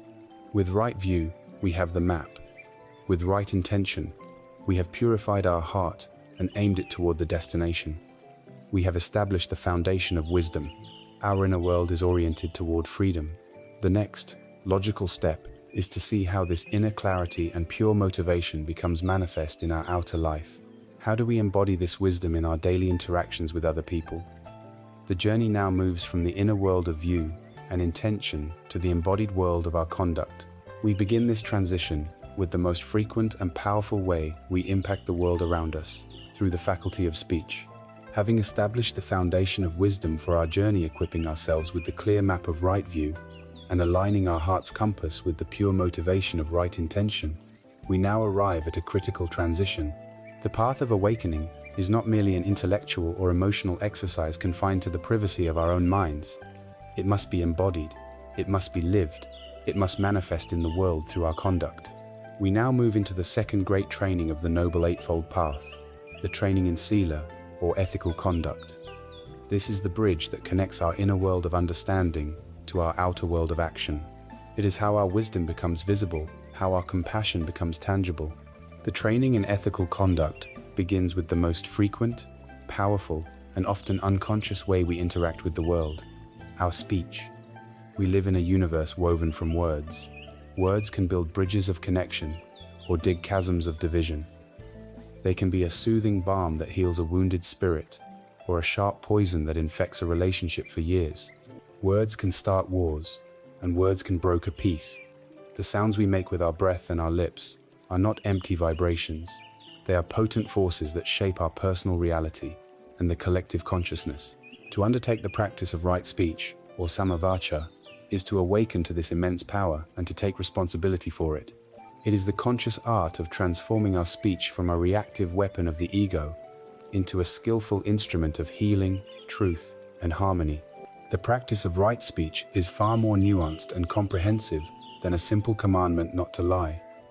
It is a deep and subtle training of the mind and heart that unfolds in 4 distinct, yet related, dimensions. Each dimension asks us to abstain from a specific type of harmful speech and, in its place, to cultivate its wholesome opposite. The first dimension of right speech is the practice of abstaining from false speech. At its most basic level, this is a commitment to telling the truth. It is a vow to not deliberately mislead others for our own benefit. But the territory of falsehood is vast. It includes not only blatant lies, but also the so-called white lies we tell to avoid minor discomfort. It includes exaggeration, where we inflate our achievements or our suffering to gain admiration or sympathy. It includes subtle misrepresentation, where we present facts in a skewed way to support our agenda. It includes the sin of omission, where we stay silent and allow someone to believe a falsehood because the truth would be inconvenient for us. It also includes the breaking of our word, making promises we do not intend to keep. To understand why we engage in false speech, we must look at the fear and craving that fuels it. We lie because we fear the consequences of the truth. We lie to protect our fragile ego from appearing foolish or incompetent. We lie to gain an advantage, to acquire something we want, or to preserve a pleasant situation. Each lie, no matter how small, is a symptom of our attachment and our ignorance. It is an act of discord, creating a split between our inner knowledge and our outer expression. This split requires a constant expenditure of energy to maintain. We must remember the lie, build further lies to support it, and live in a state of low-grade anxiety, fearing exposure. The positive practice that antidotes falsehood is more than just telling the truth. It is the cultivation of a life of utter integrity. It is the intention to make your inner and outer worlds one. This does not mean adopting a brutal honesty that you use as a club to hurt others. As we will see, truth must always be balanced with kindness and benefit, but it does mean committing to a path of sincerity and transparency. There is a profound peace that comes from having nothing to hide. When you live truthfully, your mind becomes calm and uncluttered. You build a foundation of trust with others, and, most importantly, with yourself. You develop a deep self-respect, knowing that the person you present to the world is authentic.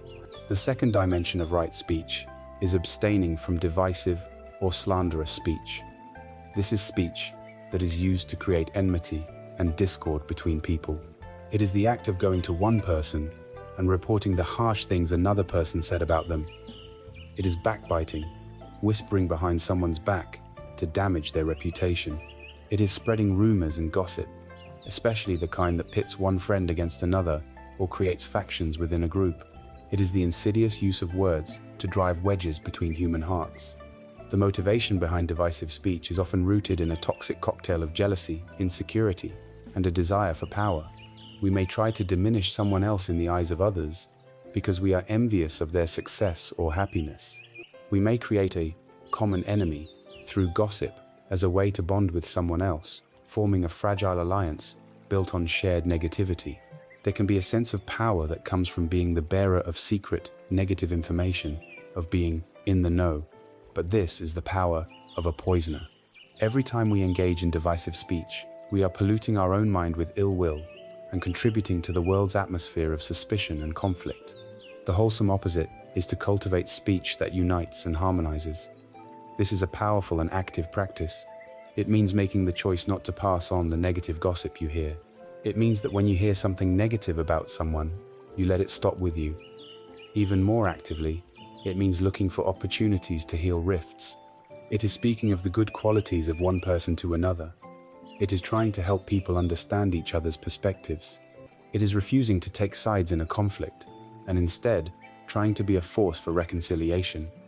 It is the intention to use your words not to build walls, but to build bridges of empathy and understanding.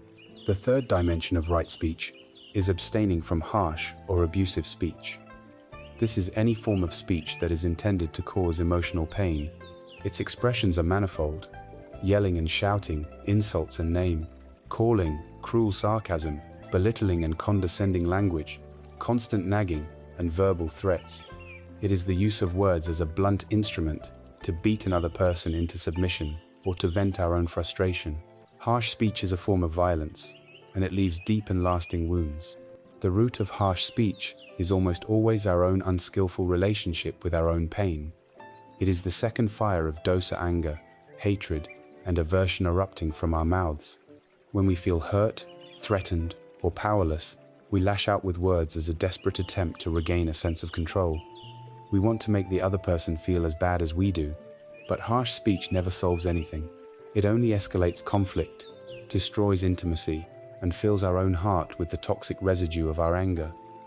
It is a clear sign that we have been overwhelmed by our own emotions. The positive practice is the cultivation of speech that is gentle, kind, and affectionate. This requires a profound level of mindfulness. It means learning to recognize the signs of anger rising within us and choosing not to speak from that place of fire. It means learning to communicate our needs and our hurt from a place of vulnerability and a desire for understanding, rather than from a place of blame and attack. It is the conscious choice of words that are courteous, respectful, and encouraging. It is speaking to everyone, our children, our partners, our colleagues, the cashier at the stores, if they are a dignified and sensitive being worthy of kindness. This practice has the power to transform every single one of our relationships. The fourth and final dimension of right speech is abstaining from idle chatter. This is speech that is pointless, frivolous, and ultimately a waste of time and mental energy. It is aimless gossip about celebrities or acquaintances, conversations that have no purpose other than to fill silence, and the endless exchange of trivialities that neither inform, nor uplift, nor connect in any meaningful way. It is the mental equivalent of eating junk food. It may provide a momentary distraction, but it offers no real nourishment and leaves the mind feeling dull and agitated.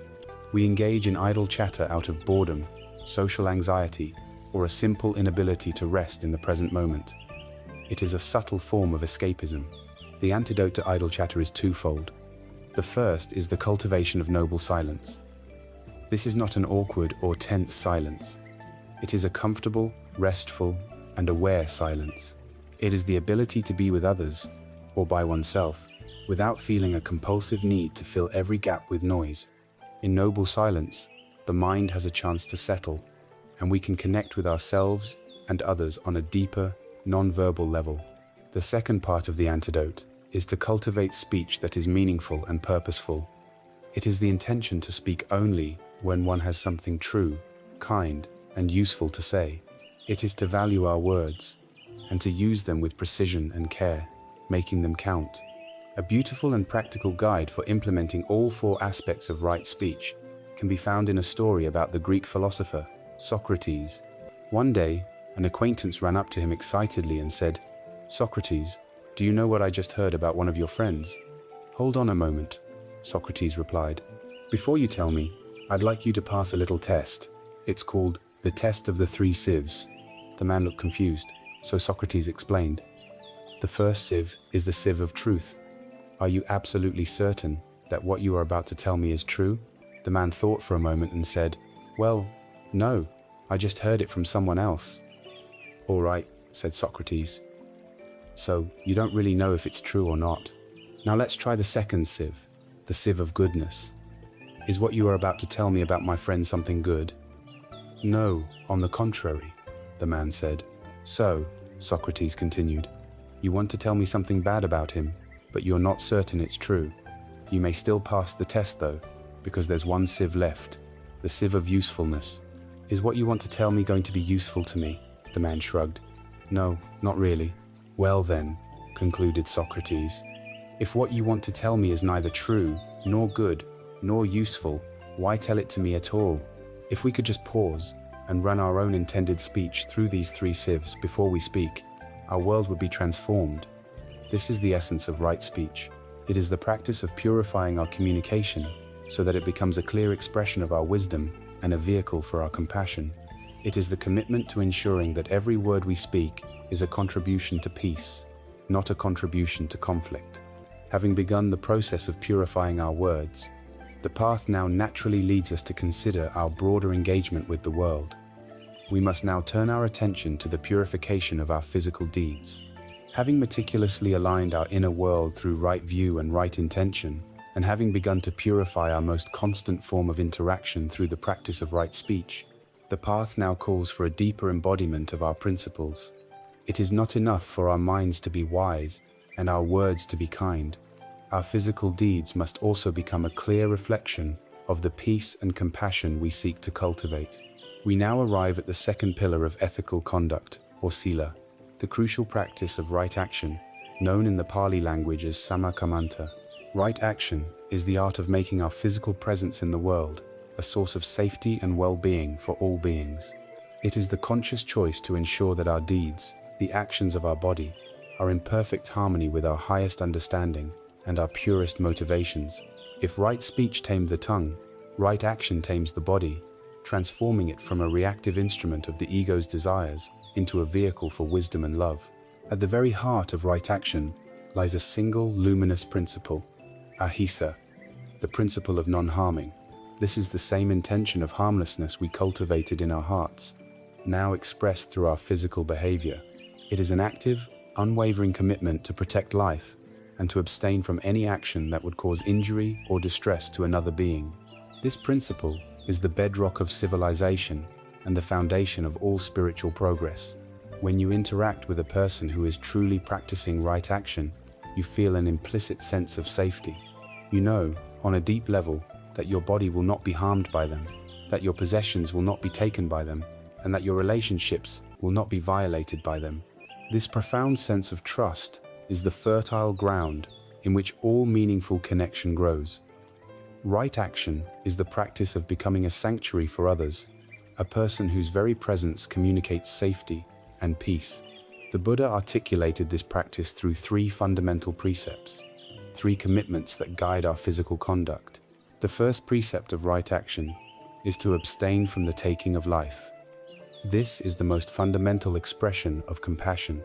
At its most direct level, it is a commitment to refrain from killing any living creature, from the smallest insect to a fellow human being.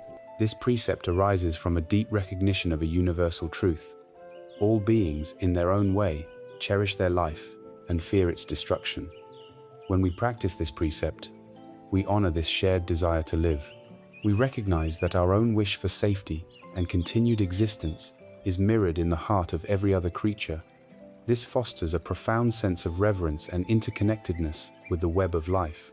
But the spirit of this precept extends far beyond the literal act of killing. It is the cultivation of an attitude that is fundamentally non-violent and life-affirming. It means not only refraining from harming, but actively seeking to protect. It can be expressed in the gentle way we treat animals, in our commitment to preserving the natural environment that sustains all life, and in our refusal to support systems and industries that thrive on violence and exploitation. On a psychological level, it means refraining from actions that kill another person's spirit, actions that crush their hope, destroy their dignity, or silence their voice. To practice this first aspect of right action is to become a guardian of life in all its forms, a force for preservation in a world too often bent on destruction. The second precept of right action is to abstain from taking what is not given. This is the practice of refraining from stealing. Like all the precepts, this extends from the most obvious to the most subtle of actions. It certainly includes blatant acts like theft, burglary, or robbery, but its scope is much wider. It includes shoplifting, cheating on your taxes, or using company time and resources for personal projects. In our digital age, it might include pirating software, music, or films without paying for the creator's work. It includes taking credit for an idea that was not ours, or failing to repay a debt that we owe. At its core, taking what is not given is any act where we take something of value without the owner's free and willing consent. The mental root of this action is the first fire of lobha, or greed, combined with a fundamental lack of respect for others. It is the belief that our desire for something is more important than another person's right to their own property. It creates a world of suspicion and insecurity. The wholesome practice that replaces it is the cultivation of generosity, or dana, and contentment. It is the practice of respecting the boundaries and belongings of others. It is finding joy not in acquiring more, but in appreciating what we have and in the act of giving. A person who lives by this precept becomes a beacon of trustworthiness. Others know that their possessions and their ideas are safe with them. This integrity builds a deep sense of self-worth, the inner peace that comes from knowing you live in an honest and honorable way. The third precept of right action is to abstain from sexual misconduct. It is vital to understand that this is not a condemnation of sexuality itself. It is not a call for repression or a declaration that sexual energy is inherently impure. It is a guide for ensuring that this powerful and intimate aspect of our lives is expressed in a way that is founded on wisdom and compassion, rather than on selfish craving. Sexual misconduct refers to any sexual act that causes harm to oneself or to others. This harm is most often caused through exploitation, coercion, deception, or betrayal. It is using another person as a mere object for our own gratification, disregarding their feelings, their dignity, and the commitments we may have made to them or to others. Adultery, for instance, is a clear form of sexual misconduct because it involves deception and inevitably causes profound emotional pain and a shattering of trust.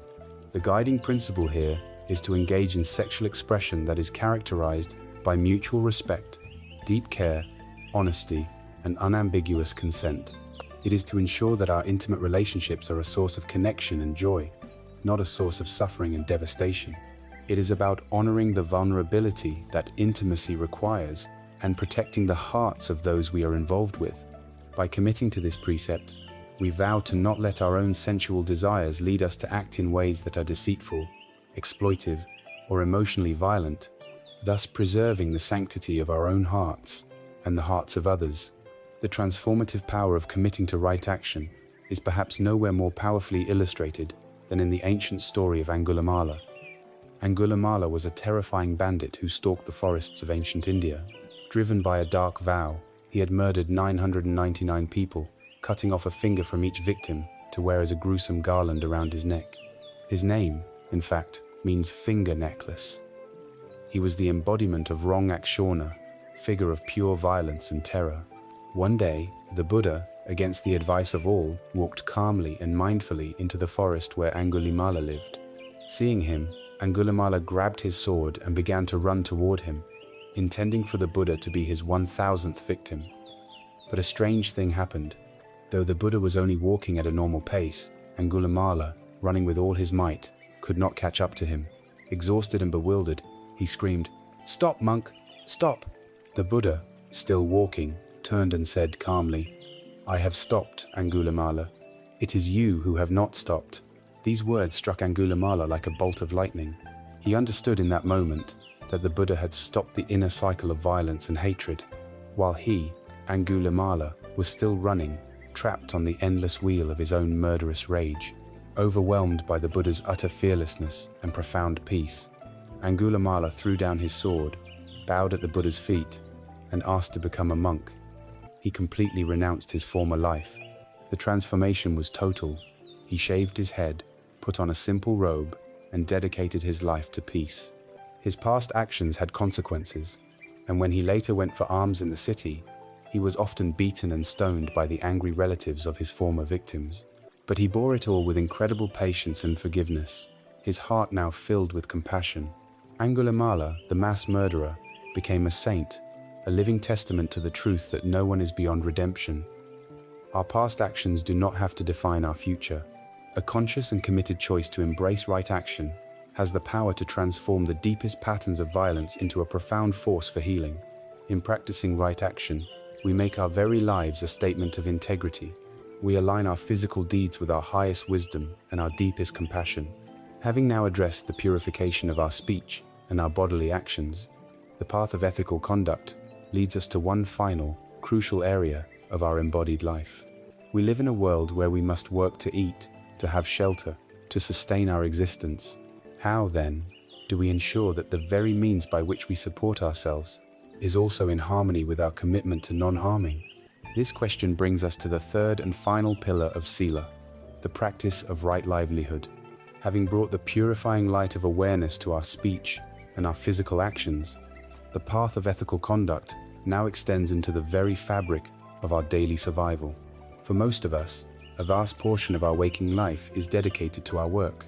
It is the means by which we secure food, shelter, and the resources to live. Our profession often becomes intertwined with our identity, our social standing, and our sense of purpose. It is therefore impossible to live a life of true integrity if the way we earn our living is in direct conflict with the principles of compassion and wisdom we are striving to cultivate. This brings us to the third and final pillar of Sila, the crucial practice of right livelihood, or sama ajiva.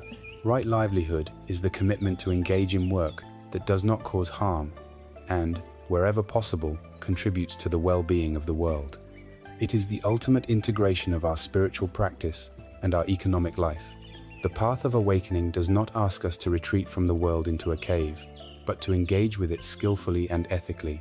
If we spend our weekends meditating on compassion, but spend our weekdays working for a company that profits from exploitation or violence, we create a deep and painful split within our own psyche. We are living a contradiction.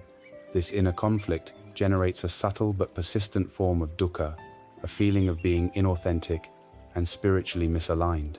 Right livelihood is the practice of healing this split, of creating a seamless life where our deepest values are reflected in our daily work. It is the understanding that every hour of our labor can either be a contribution to the world's suffering or a contribution to its healing. The Buddha, in his practical wisdom, laid out clear guidelines for what constitutes harmful or wrong livelihood. He identified 5 specific types of commerce that a person on the path of awakening should avoid, as they are fundamentally based on causing harm. While these categories were established over 2,500 years ago, their underlying principles are more relevant today than ever. First, he advised against dealing in weapons. This is the business of creating and selling instruments whose sole purpose is to inflict violence and death. To profit from the tools of war, from the instruments of murder and destruction, is to be directly complicit in the suffering they cause. In our modern age, this extends beyond simply manufacturing guns or missiles. It might include developing technologies of surveillance used for oppression, creating propaganda that fuels conflict, or working in any capacity that directly supports the machinery of violence between nations or peoples. It is the clear recognition that we cannot walk a path of peace while profiting from the instruments of war. Second, he spoke against dealing in living beings. In his time, this referred directly to the slave trade and the raising and selling of animals for slaughter. It is the commodification of life, treating sentient beings as mere property to be bought and sold for profit. The modern parallels are chillingly clear. This includes any involvement in human trafficking, but also extends to profiting from exploitative labor practices, such as running or supporting sweatshops, where workers are treated as less than human. It also directly addresses the industrial-scale breeding and slaughter of animals in factory farms, a system predicated on immense suffering. The principle is one of profound respect for the sanctity of life, and the refusal to profit from its bondage or its destruction. Third, and related to the second, is dealing in meat. It is important to clarify this point. This precept is specifically about the livelihood of raising and butchering animals for their flesh. It is about the business of killing. While the personal choice of diet is a complex matter for individuals on the path, the Buddha was unequivocal that one should not make one's living directly from the slaughter of living beings. To do so is to immerse oneself daily in an atmosphere of violence, desensitizing the heart to the very compassion we are trying to cultivate. Fourth, the Buddha advised against dealing in poisons. This is the business of producing and selling substances that are intended to harm or kill. In a modern context, the definition of poison can be expanded significantly. It certainly includes working for companies that produce toxic chemical weapons or pesticides that indiscriminately kill wildlife and pollute the earth. But we can also see a poison as any product designed to create addiction and harm. This might include the predatory lending practices of a financial institution, the marketing of unhealthy junk food to children, or the manufacturing of products known to cause disease and environmental devastation. It is the ethical commitment to not profit from substances or systems that poison bodies, communities, or the planet. Finally, he spoke against dealing in intoxicants. This refers to the business of producing and selling things, like alcohol or addictive drugs, that cloud the mind and lead to heedlessness.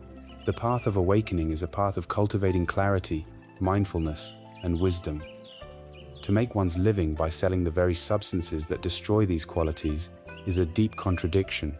In our time, we might also consider the intoxicants of the mind. Does our work involve creating media that promotes hatred, division, and delusion? Does it thrive on generating outrage and addiction to digital platforms?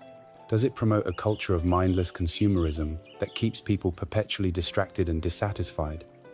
Right livelihood asks us to consider if our work contributes to the clarity or to the confusion of the world. Looking at this list can feel daunting. In our complex, interconnected global economy, it can seem almost impossible to find work that is completely free from any taint of harm. This is where the second, and arguably more important, dimension of right livelihood comes into play. While the what of our work is important, the how is something over which we have almost complete control, regardless of our profession. Right livelihood is not just about choosing an ethical career, it is about transforming whatever work we do into a spiritual practice. Any job, no matter how humble or how prestigious, can become our monastery. Any workplace can become our training ground. This is the practice of bringing mindfulness to our work. Instead of operating on autopilot, lost in daydreams of the past or anxieties about the future, we can bring our full, embodied attention to the task at hand.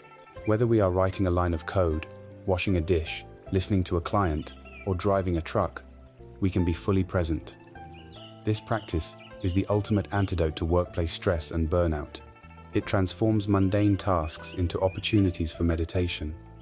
When we are fully present with our work, we do it better, and we find a quiet satisfaction in the simple act of doing.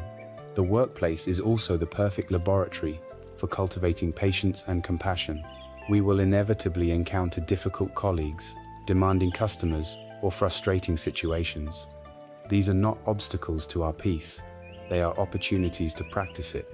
Can we listen to a complaint without becoming defensive? Can we deal with an incompetent colleague without condescension? Can we feel the rise of our own anger and frustration and choose to respond with kindness and equanimity? Every such encounter is a chance to weaken our old, reactive habits and strengthen the muscles of our heart. Furthermore, we can cultivate the intention to be of genuine service, no matter what our job description says. An office administrator can see their work not as just shuffling papers, but as creating an environment of order and support so that others can do their work effectively. A sanitation worker can see their job not as just collecting trash, but as protecting the health and beauty of their community by focusing on the aspect of our work that helps others. Even in a small way, we infuse it with meaning and purpose. We transform it from a mere transaction for a paycheck into an act of generosity. The power of this inner transformation is beautifully illustrated in the story of Chunda, known as Small Path. Chunda was a man of very humble origins who worked as a street sweeper. He was poor and belonged to a low caste. Yet, through his dedicated practice, he became fully enlightened. Later, when asked about his path, it was revealed that his meditation was the work itself. As he swept the streets each day, he was not just sweeping dirt and leaves. He focused his mind and repeated the phrases, "The dust is gone, the grime is gone." With each stroke of his broom, he was not just cleaning the physical street. He was mindfully sweeping away the dust and grime of greed, hatred, and delusion from his own mind. He did not need a quiet cave or a formal meditation hall. The dusty streets of his city were his monastery. His simple broom was his tool of liberation. This story teaches us the profound truth that the nobility of our work is not determined by its external status, its salary, or its prestige. The nobility of our work lies in the quality of attention and the purity of intention that we bring to it. Right livelihood, then, completes the training in ethical conduct. It is the final piece of the puzzle that allows us to build a life of impeccable integrity. When our speech is truthful and kind, when our actions are harmless, and when our work is a source of benefit rather than harm, we create a powerful foundation for our inner work. We no longer have to waste our precious mental energy on guilt, regret, or the internal conflict of a divided life. Our outer world is in harmony with our inner aspirations. With this stable, safe, and ethical container now firmly established, we are fully prepared to undertake the most direct and transformative work of all. Having trained our external behavior, we now turn our full attention inward to the direct cultivation and purification of the mind itself. This is the third great training of the path, the training in samadhi, or mental discipline. We begin this final crucial phase by learning how to harness and direct the energy of our own mind through the practice of right effort. Having meticulously constructed a life of external integrity through the practice of ethical conduct, purifying our speech, our actions, and our livelihood, we now turn our attention fully inward. We have built a clean, stable, and harmonious laboratory for the mind. The outer conditions are now ripe for the deepest and most transformative work of the path. We now enter the third and final great training, the training in samadhi, or mental discipline. This is the heart of contemplative practice, the direct path to taming the wild energy of our own consciousness. This final training begins with the factor that provides the energy for the entire inner journey, right effort, or samavayama. When we hear the word effort in our modern, driven culture, our minds often leap to images of struggle, striving, and force. We think of gritting our teeth, of a no pain, no gain mentality, of an aggressive will that bends the world to its desires. We must, from the very beginning, understand that right effort is the complete opposite of this. It is not a tense, forceful striving that creates more stress and agitation. Trying to beat the mind into submission is like trying to flatten a stormy ocean with a hammer. It only creates more violent waves. Right effort is a wise, gentle, and persistent application of energy. It has the quality of warmth, kindness, and joyful perseverance, not the harshness of a drill sergeant. It is the skillful and balanced application of our will to the cultivation of a beautiful mind. The perfect illustration of this balanced quality comes from the life of a monk named Sona. Sona had been a wealthy and delicate musician before joining the Buddha's order, and he applied himself to the practice with a fierce, unrelenting intensity. He meditated while walking until his feet were cracked and bleeding, yet his mind was no closer to peace. He became disheartened and filled with doubt, thinking of giving up and returning to his former life. The Buddha, perceiving Sona's inner struggle, visited him and asked, "Sona, I understand that before you became a monk, you were skilled in playing the lute. Is that correct?" Sona confirmed that it was. The Buddha then asked, "Tell me, what happens when the strings of your lute are tuned too tightly?" Sona replied, "Venerable sir, if the strings are too tight, the sound they produce is sharp and unpleasant, and they are very likely to snap." "And what happens," the Buddha continued, "if the strings are too loose?" Sona answered, "Then, sir, they produce no sound at all, or the sound is dull and muffled." "And what happens, Sona, when the strings are tuned just right, neither too tight nor too loose?" Sona's face lit up. "Then, sir," he said, "the lute produces a sound that is beautiful, resonant, and harmonious." The Buddha smiled gently. "So it is, Sona, with the practice of this path. If your effort is too strained and tense, it leads only to restlessness and agitation. If your effort is too slack and lazy, your mind will be dull and unable to progress. You must tune the string of your effort to be just right. Find the balance, and you will discover the beautiful music of liberation. This parable is our constant guide. Right effort is this perfectly tuned instrument. It is a practice of finding the middle way between the extremes of aggressive striving and passive laziness. This balanced, joyful energy is then applied in a very systematic way, described in the teachings as the 4 great efforts. These 4 efforts provide a complete and elegant framework for mental gardening for tending the inner landscape of our mind. The first of the 4 great efforts is the effort to prevent the arising of unwholesome states that have not yet arisen. This is the practice of wise prevention, of being a vigilant gatekeeper for our mind. It is like carefully inspecting the seeds that the wind blows into our garden before they have a chance to take root and sprout. The unwholesome states are the mental poisons we know so well: greed, lust, anger, hatred, jealousy, envy, and delusion. We know that certain sights, sounds, or situations are likely to trigger these states within us. The practice here is one of wise restraint. When we encounter a potential trigger, we don't let our mind grasp onto it, fantasize about it, or build stories around it. We guard the doors of our senses. This doesn't mean we hide from the world, but that we meet the world with an awareness that chooses not to water the seeds of our own suffering. It is the wise effort of not starting a fire that we will later have to struggle to put out. The second great effort is to abandon unwholesome states that have already arisen. In our mental garden, despite our best efforts, weeds will inevitably sprout. When we notice that a state of anger, anxiety, or obsessive desire has already taken root in our mind, what do? The untrained reaction is either to indulge it, letting it grow wild and choke out everything else, or to try and violently suppress it, which often makes it stronger. Right effort offers a middle path. We gently but firmly pull the weed.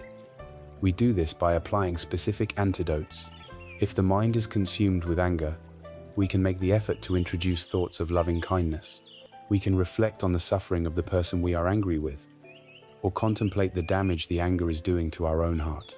If the mind is caught in a loop of desire for something, we can make the effort to contemplate its impermanence, to see its drawbacks, or to turn our attention to something wholesome. This is not repression.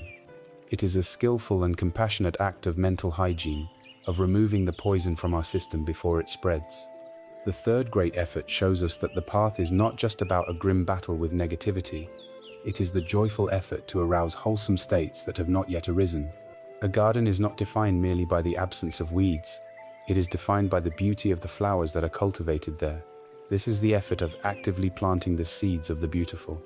The wholesome states are all the qualities that lead to peace and freedom. Loving, kindness, compassion, generosity, patience, concentration, mindfulness, and wisdom. There will be times when our mind feels dry, neutral, or uninspired.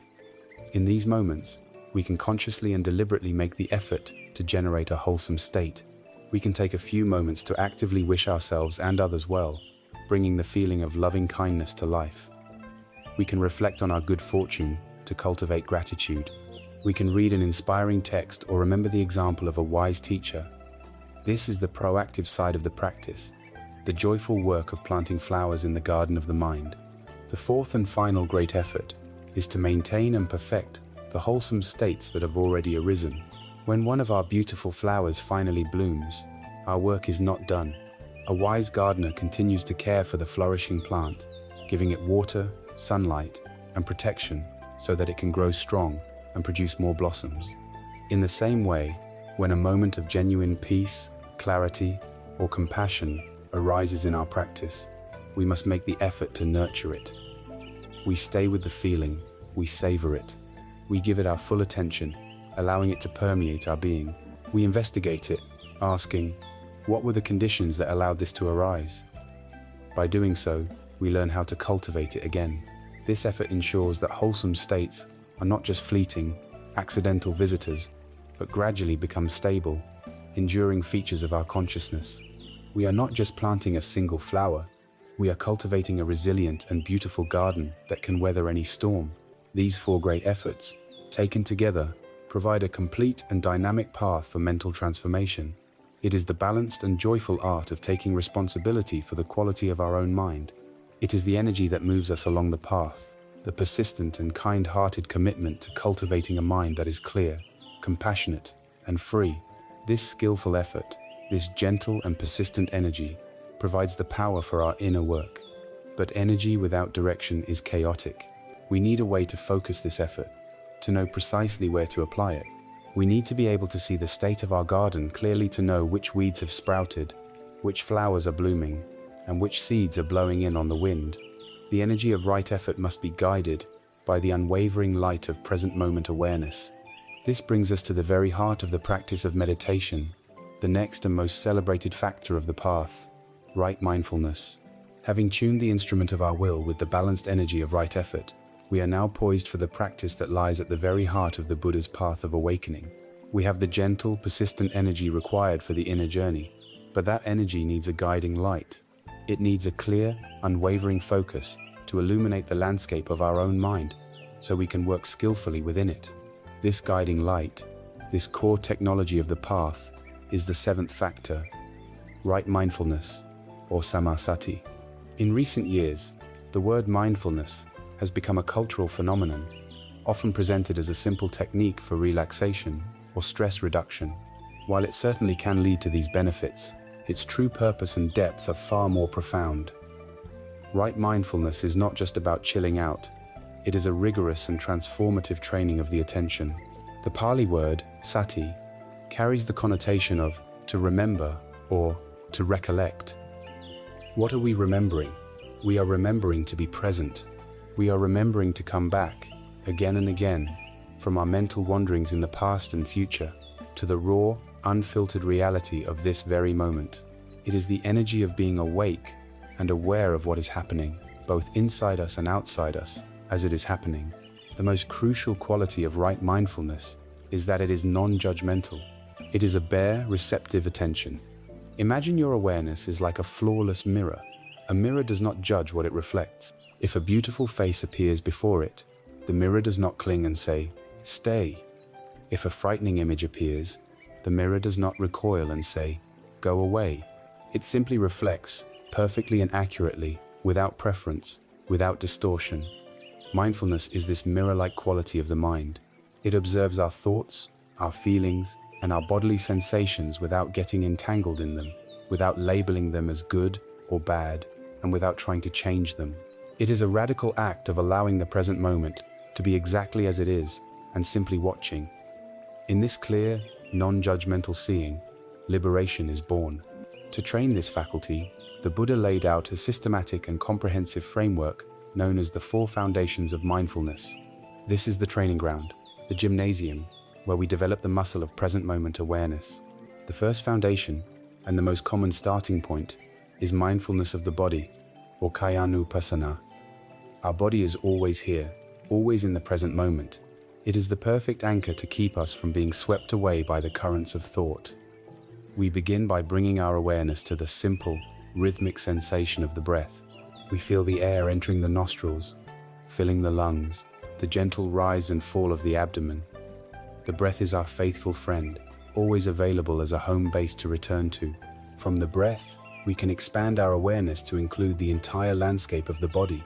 We can feel the points of contact between our body and the chair, the feeling of warmth in our hands or coolness on our face, the subtle tingling or pulsing sensations that are always present when we pay close attention. We also practice mindfulness of the body in movement walking, standing, eating. Can you feel the soles of your feet as you walk? Can you taste each bite of your food?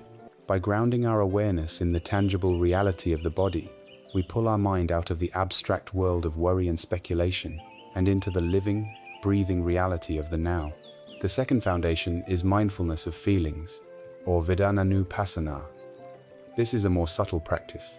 The word Vedana here does not mean complex emotions like love or anger. It refers to the raw feeling tone that precedes and underlies all of our experience. Every single moment can be categorized as having one of 3 tones: pleasant, unpleasant, or neutral. Before your mind labels an experience as delicious food or annoying noise, there is a simple raw signal of pleasant or unpleasant. This is the seed of our craving and aversion. We instinctively grasp at the pleasant and push away the unpleasant. The practice of mindfulness of feelings is to observe these raw tones as they arise and pass away, without reacting. When a pleasant feeling arises, we simply note, pleasant, without clinging. When an unpleasant feeling arises, we note, unpleasant, without resisting. We begin to see directly that these feeling tones are impermanent flickers of energy, not solid commands that we must obey. This practice strikes directly at the root of tanha, the thirst that causes our suffering. The third foundation is mindfulness of the mind itself, or cittanupassana. Here, we turn the light of awareness back onto the faculty of consciousness. We learn to see our own mental and emotional states as observable objects. We ask, what is the weather pattern in my mind right now? Is there greed present, or is the mind free from greed?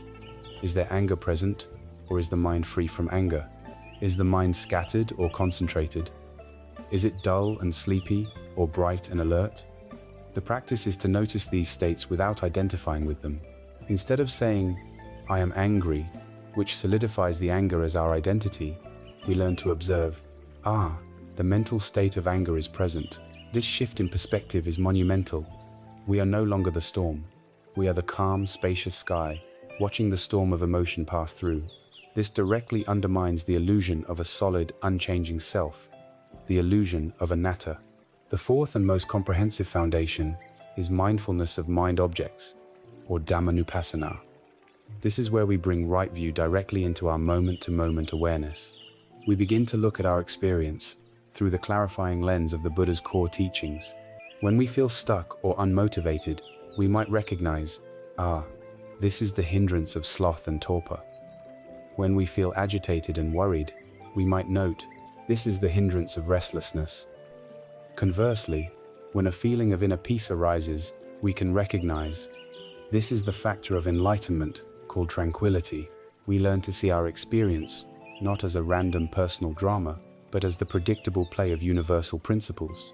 This practice weaves all the threads of the path together, transforming intellectual knowledge into a living, breathing wisdom. The critical importance of this present moment focus is captured in the powerful image of a tightrope walker. Imagine a person tasked with walking on a thin rope across a vast and terrifying chasm. The roaring winds of distraction and fear whip around them. To survive, their focus must be absolute. They cannot afford to look back at the platform they just left, lost in regret or nostalgia for the past. They cannot afford to become fixated on the platform at the other side, lost in anxiety or desire for the future. And they certainly cannot look down into the abyss of doubt and despair. Their very life depends on their total, unwavering attention on the present reality. The feel of the rope under their foot, the subtle shifts in their balance, the rhythm of their own breath. That is all there is. Our journey across the chasm of suffering to the far shore of peace requires this same quality of radical, life-affirming presence. Right mindfulness is the practice of becoming that tightrope walker. The most revolutionary gift of this practice in our daily lives is the creation of a sacred pause. In our normal, unmindful state, our life is a series of automatic reactions. Someone says something sharp, stimulus, and we instantly reply with anger, habitual response. We feel a pang of boredom, stimulus, and we instantly reach for our phone, habitual response. We are like puppets, jerked around by the strings of our conditioning. Mindfulness inserts a space between stimulus and response. The sharp word is spoken. Because we are mindful, we notice the unpleasant feeling tone. We notice the thought of anger arising in the mind. And in that moment of noticing, there is a pause. A space opens up. In that space, we are no longer a puppet. We have a choice. We can choose to let the anger go. We can choose to respond with kindness or with silence. This space, created by mindfulness, is the very birthplace of our freedom. Right mindfulness, then, is the gentle, steady flame of awareness that illuminates our path. It is the faculty that allows us to apply the energy of right effort skillfully. It is the direct experience that transforms the map of right view into the living territory. As we practice holding this awareness, as we become more adept at remaining present, the scattered and fragmented rays of our attention begin to coalesce. The mind, which was once like a wild, untamed horse, becomes more settled and focused. This natural calming and gathering of the mind, born from the synergy of effort and mindfulness, leads us to the final, culminating factor of the path, the profound and peaceful state of right concentration. We have now arrived at the eighth and final factor of the noble path, the culmination of all our efforts. We began our journey by cultivating wisdom, gaining the right view of the map, and aligning our heart's compass with right intention. Upon this foundation, we meticulously built a life of ethical conduct, purifying our speech, our actions, and our livelihood to create a safe and harmonious container for our practice. Then, we turned inward, undertaking the direct training of the mind itself. We learned to apply the balanced, joyful energy of right effort, and to illuminate our inner world with the clear, non-judgmental light of right mindfulness. Now, as a natural and beautiful result of these 7 preceding factors working in synergy, the mind arrives at its highest potential. We come to the practice of right concentration, or sama-samadhi. Samadhi is a state of profound mental unification, a gathering and collecting of the mind's scattered energies into a single, unwavering point of focus. In our ordinary state, the mind is fragmented. It is like a wild monkey, leaping restlessly from one branch to another, from a memory of the past to a worry about the future, from a sensory distraction to an inner fantasy. Our mental energy is dissipated in 1,000 different directions, leaving us feeling scattered, agitated, and weak. Right concentration is the process of healing this fragmentation. It is the training that allows the mind to become still, unified, powerful, and luminously clear. It is the final fruit of the path, and it is the essential tool for achieving liberation. To understand the function of concentration, imagine you are holding a jar filled with water and a handful of fine mud. If you shake the jar, the mud is churned up, and the water becomes completely opaque. You cannot see through it at all. This is the ordinary state of our mind. The water is our innate, clear consciousness, but it is churned up and clouded by the mud of our mental distractions and afflictions. We are unable to see the nature of reality, or even the nature of our own mind, with any clarity. Now, what happens if you place the jar on a steady surface and simply let it be? You don't have to do anything to the mud. You simply create the right conditions, stillness, and, through the natural law of gravity, the mud particles begin to settle. Slowly, steadily, the mud sinks to the bottom, and the water becomes progressively clearer. Eventually, the water is rendered crystal clear, so transparent that you can see every detail of a small pebble resting at the bottom of the jar. This is a perfect metaphor for the practice of right concentration. The practice is not an act of aggressive force, but an act of allowing. By consistently applying right effort and right mindfulness, we create the conditions of inner stillness. The mud of our mind, which the Buddha identified as the 5 hindrances, begins to naturally settle. These 5 hindrances are the primary agents that cloud our consciousness. First is sensory desire, the mind being constantly pulled outward toward a pleasant sight, sound, or other sensation. Second is ill will, the agitation and inner turmoil caused by anger, resentment, and aversion. Third is sloth and torpor, the heavy, dull, sleepy state of mind that lacks energy and clarity. Fourth is restlessness and worry, the buzzy, anxious state of a mind that cannot settle, constantly regretting the past or rehearsing the future. And fifth is skeptical doubt, the indecisive, wavering mind that is plagued by a lack of trust in the path, the teacher, or one's own ability to walk it. These 5 hindrances are the mud. As long as they are actively churning, the mind remains opaque and weak. The sustained practice of mindfulness, supported by gentle effort, is what allows these hindrances to gradually subside. As they settle, the mind enters the clear and unified state of samadhi. As concentration deepens, the practitioner can experience states of profound meditative absorption known as the jhanas.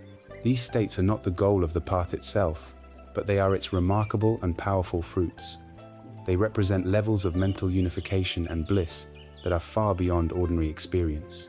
Describing them in words is like trying to describe the taste of a mango to someone who has never eaten one, but we can allude to their quality. In the first stage of deep concentration, the 5 hindrances have completely fallen away. The mind, secluded from its usual tormentors, experiences the arising of a powerful, energetic joy and happiness, known as piti and sukha. It is like a traveler, parched and exhausted from a long journey through a desert, suddenly discovering a cool, clear spring. The joy and relief are immense. The mind is focused, happy, and unified. As the concentration becomes even more refined, the initial mental activity of directing one's thoughts toward the meditation object subsides. The mind enters a state of even deeper tranquility and confidence. The joy and happiness intensify, born now not from effort, but from the deep stillness of samadhi itself. The mind is utterly peaceful and self-contained. In further stages, even the ecstatic quality of joy begins to fade, replaced by a more subtle, pervasive, and profound happiness, which is then finally superseded by a state of pure, unshakable equanimity, or upekkha. Here, the mind is like a great mountain, unmoved by any wind. It is supremely calm, exquisitely sensitive, and luminously aware, free from even the slightest disturbance of liking or disliking. The water in the jar is now perfectly still and perfectly clear. It is crucial to understand that these blissful states are not an escape from reality. They are not the final goal. They are, in fact, the ultimate sharpening of the tool of the mind. Why do we want to make the mind so calm, so clear, and so powerful? We do it so that we can use this refined instrument to see the truth. This is the critical relationship between right concentration and liberating wisdom. A scattered, agitated mind is like a flashlight with old batteries and a smudged lens. Its beam is wide, weak, and dim. If you shine it on a wall, you can barely make out the general shapes and colors. You cannot see the fine texture of the paint or the tiny cracks in the plaster. Our ordinary mind is like this weak flashlight. It sees only the gross conceptual surface of reality. A mind that has been cultivated through right concentration is like a high-powered, perfectly focused laser beam. Its light is coherent, powerful, and intensely penetrating. When you shine this laser beam on the wall, you can see every minute detail. every grain of sand in the plaster. When we emerge from a state of deep concentration, we can turn this laser-like mind, this instrument of supreme clarity and stability, back onto our own experience. We can look at our own body, our own feelings, our own thoughts, with this newfound power. And when we do, we don't just think about the truth of impermanence, we see it directly. We experience, from moment to moment, the arising and vanishing of every sensation, every thought. We don't just assent to the idea of no self. We look for a permanent, solid I, and find only an impersonal, flowing process of causes and effects. The three marks of existence, anicca, dukkha, and anattara, no longer philosophical concepts. They become the undeniable, self-evident reality of our own lived experience. This is the liberating union of samatha, or calm abiding, and vipassana, or clear-seeing insight. Concentration provides the unshakable platform of calm, and insight is the penetrating wisdom that sees things as they truly are. It is this direct seeing, powered by the force of a concentrated mind, that has the power to cut through the deepest roots of our ignorance. It is the moment the blind man in the parable finally regains his sight and sees the whole elephant for the first time. In that moment of seeing, all his mistaken beliefs and arguments simply fall away. There is no effort involved. The truth is just seen, and the seeing itself is what sets us free. Right concentration, therefore, is the culmination of the training of the mind. It is the fruit that grows from the tree of the Noble Eightfold Path, a tree whose roots are wisdom and whose trunk is ethical conduct. It is the practice that unifies and empowers the mind, transforming it from a scattered and agitated state into an instrument of profound clarity and penetrating insight. And so, we have walked the full circle of this noble path. We have journeyed from the wisdom of right view, through the ethics of our conduct in the world, to the very peak of mental cultivation in right concentration. The blueprint for liberation is complete. We now possess the tools to diagnose our suffering, to understand its cause, to see the possibility of its end, and to walk the path that leads to that end. But what happens now? Does the journey end here, in a state of solitary peace, withdrawn from the world? The deepest wisdom of the path suggests otherwise. True enlightenment, the full flowering of this practice, does not lead to a retreat from the world, but to a profound and boundless compassion for it. The fully awakened heart does not close itself off in bliss. It opens wide to embrace the suffering of all beings and dedicates itself to their liberation. This brings us to the final, radiant expression of the awakened mind, compassion in action. We have now walked the entirety of the Noble Eightfold Path, a complete and profound system for inner transformation. We have journeyed from the clarifying wisdom of right view and right intention, through the embodied integrity of right speech, action, and livelihood, and into the very heart of contemplative practice with right effort, mindfulness, and concentration. We have arrived, in principle, at the summit of the mountain. The mind is calm, clear, and unified. The fires of greed, hatred, and delusion have been extinguished. A deep and unshakable peace, the peace of Nibbana, has been realized. The journey, it would seem, is complete. But here, at the very peak of personal liberation, the path reveals its most breathtaking and expansive vista. The question arises, what now? Does the awakened one simply remain on the mountaintop, enjoying the blissful solitude, forever detached from the struggles of the world below? The deepest traditions of this path answer with a resounding no. The ultimate fruit of wisdom, prajna, is not a cool detachment, but a warm and boundless compassion, maha, karuna. The heart that has been fully healed and liberated from its own suffering does not close itself off. It breaks open. It breaks open with a love so vast it encompasses every living being still trapped in the valley of confusion and pain. The journey does not end with one's own freedom. It blossoms into an unwavering commitment to the freedom of all. This is the noble ideal of the bodhisattva. The term bodhisattva literally means an enlightenment being, a being who is on the path to awakening. In the Mahayana tradition of Buddhism, this ideal took on a universal significance. A bodhisattva is a person who, motivated by great compassion, takes a sacred vow to attain full enlightenment for the sake of all sentient beings. They see the interconnectedness of all life so clearly that their own personal liberation feels incomplete as long as others still suffer. Out of this profound empathy, they willingly choose to remain engaged with the world, life after life, not as a prisoner of karma, but as a compassionate guide, a spiritual friend to all.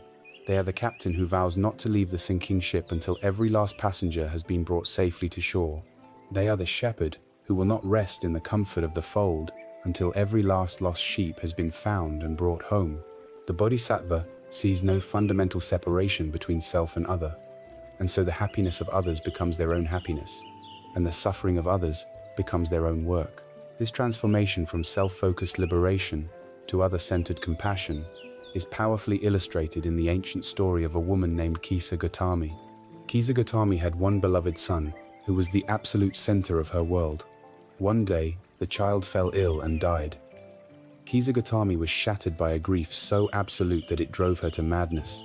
Denying her son's death, she clutched his small, lifeless body and went from house to house, desperately begging for a medicine that could bring him back. Some people mocked her, others pitied her, but no one could help. Finally, a wise man, seeing her inconsolable pain, directed her to the Buddha. She ran to the Buddha, laid her son at his feet, and pleaded, "Master, can you give me the medicine that will cure my boy?" The Buddha looked at her with infinite compassion and said, "I can, but to make the medicine, I require one special ingredient.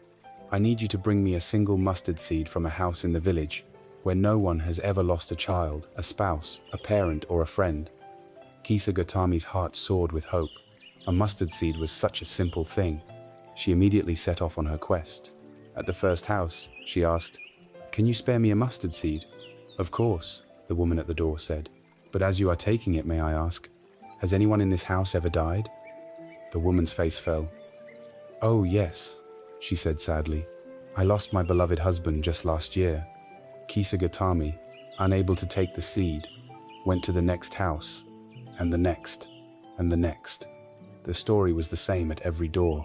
Everyone was willing to give her a mustard seed, but every single family had been touched by death.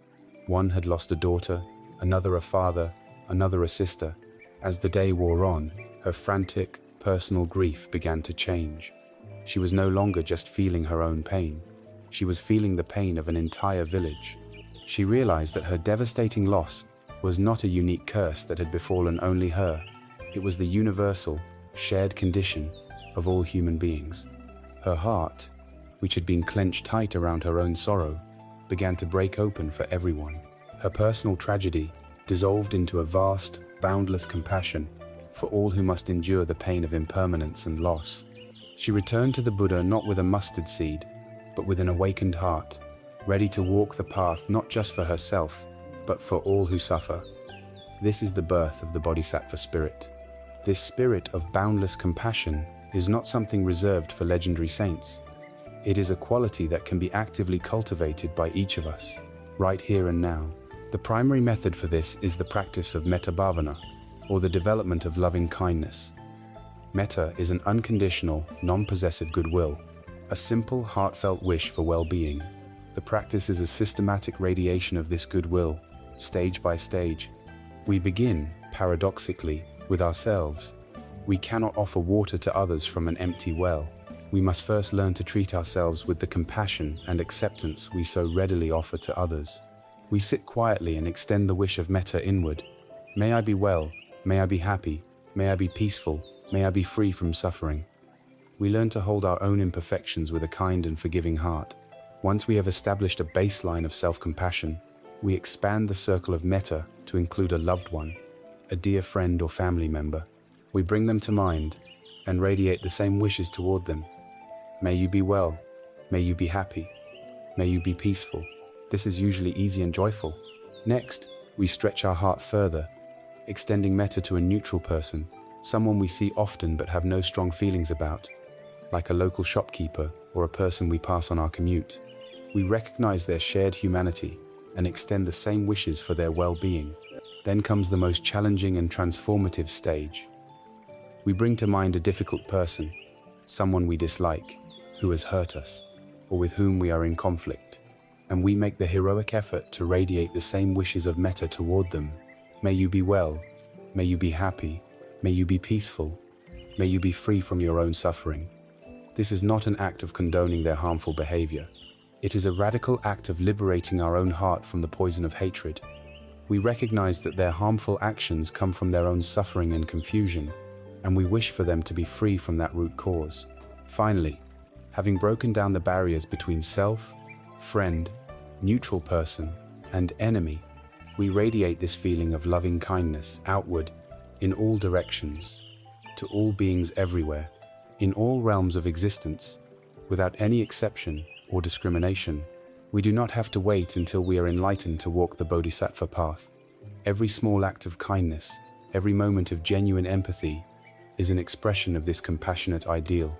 When you truly listen to a friend who is in pain, without needing to fix them, you are walking the path. When you offer a smile to a stranger, when you help someone who is struggling, when you choose patience over anger in a difficult moment, you are walking the path. The practice is simply to hold the question in our hearts as we move through our day. How can I be of service in this moment? How can I reduce suffering and increase happiness, right here, right now? The ultimate realization of the path, therefore, is not a withdrawal into a state of personal bliss, but a radical engagement with the world from a place of boundless love. The peace we have cultivated becomes the ground from which our compassion grows. The wisdom we have realized becomes the light that guides our compassionate action. But to engage so fully with the immense suffering of the world requires one final, crucial quality. A heart that is wide open to all the pain of the world could easily be overwhelmed, leading to burnout and despair. Compassion must be balanced by a profound inner stability. And so, we now turn to the final jewel in the crown of the awakened mind, the serene and unshakable grace of equanimity. We have opened our hearts to the boundless ideal of the Bodhisattva, understanding that the fruit of our own liberation is a deep and unwavering compassion for all beings who still suffer. We have learned to cultivate the warmth of loving kindness, wishing for the happiness of all. But this very openness, this profound empathy, presents a new and subtle challenge. To feel the immense pain of the world so deeply is a heavy burden. How does one keep the heart from breaking under the sheer weight of it all? How does the compassionate mind avoid being consumed by grief, anger, and despair in the face of so much suffering? A heart that is only compassionate is like a ship with a magnificent sail but no ballast. The first strong wind will capsize it. To be a true source of healing in the world, boundless love must be balanced by an equally profound inner stability. This brings us to the final of the four divine abodes, the great balancing factor and the protector of the heart, the serene power of equanimity, or upekkha. Equanimity is perhaps the most misunderstood of all the virtuous mind states. The word itself can sound cold, distant, and aloof. We may picture a person who is indifferent to the joys and sorrows of others, a stoic who has suppressed their emotions into a flat line of apathy. This is a complete misreading of its nature. Indifference and apathy are states born of fear and aversion. They are a closing down of the heart, a refusal to feel. Equanimity, or upekkha, is the very opposite. It is the result of the heart being so open, so vast, and so wise that it can hold all the experiences of life without being disturbed. It is not a closing down, but an opening up to a space of profound balance, clarity, and unwavering peace. True equanimity is warm, engaged, and deeply caring. It is the wisdom that understands the bigger picture, the intricate dance of cause and effect that governs the universe. It is the calm and spacious mind that can be present with intense pleasure without grasping, and be present with intense pain without resisting. It is the quiet strength that allows us to sit with a friend in their darkest hour, offering our full, loving presence without becoming entangled in their drama or overwhelmed by their despair. Indifference says, "I don't care about your suffering." Equanimity says, "I care about your suffering so deeply that I will not let my own emotional reactivity get in the way of being a true support for you." It is the stable, unmoving center of a spinning wheel. The rim of the wheel goes up and down, experiencing all the bumps on the road, but the center remains still and serene, allowing the journey to continue smoothly. The classic analogy for the equanimous mind is that of a great mountain. Imagine a vast mountain, its base rooted deep in the earth, its peak touching the clouds. A tremendous storm gathers around it. The winds howl with ferocious intensity, the rain lashes against its granite face, lightning flashes and thunder roars. The storm is the chaos of the world, the endless drama of life. But how does the mountain respond? It does nothing. It does not get angry at the wind. It does not complain about the rain. It does not tremble in fear of the lightning. It simply stands, vast, solid, and silent, allowing the storm to be exactly what it is. The mountain's stability is not a rigid, brittle resistance. It is a deep, grounded, and spacious presence. It holds the entire storm within its awareness, yet its own fundamental nature remains unshaken, knowing that the storm, like all things, is impermanent and will eventually pass. To cultivate equanimity is to become this mountain, to develop an inner stability so profound that we can allow the inevitable storms of life to rage around us without losing our own deep-seated peace. Our daily lives provide a constant training ground for developing this mountain-like stability. The Buddha taught that we are constantly being blown about by 8 worldly winds. These are the inevitable ups and downs of life that test our balance and reveal our attachments. They come in 4 pairs of opposites. The first pair is pleasure and pain. The untrained mind frantically chases pleasant physical and emotional feelings and desperately tries to escape painful ones. The equanimous mind can experience pleasure fully, enjoying it without clinging to it or demanding that it last. And it can experience pain with a spacious acceptance, meeting the raw sensation without adding the second arrow of mental resistance. The second pair is gain and loss. This refers to our material possessions, our wealth, and our resources.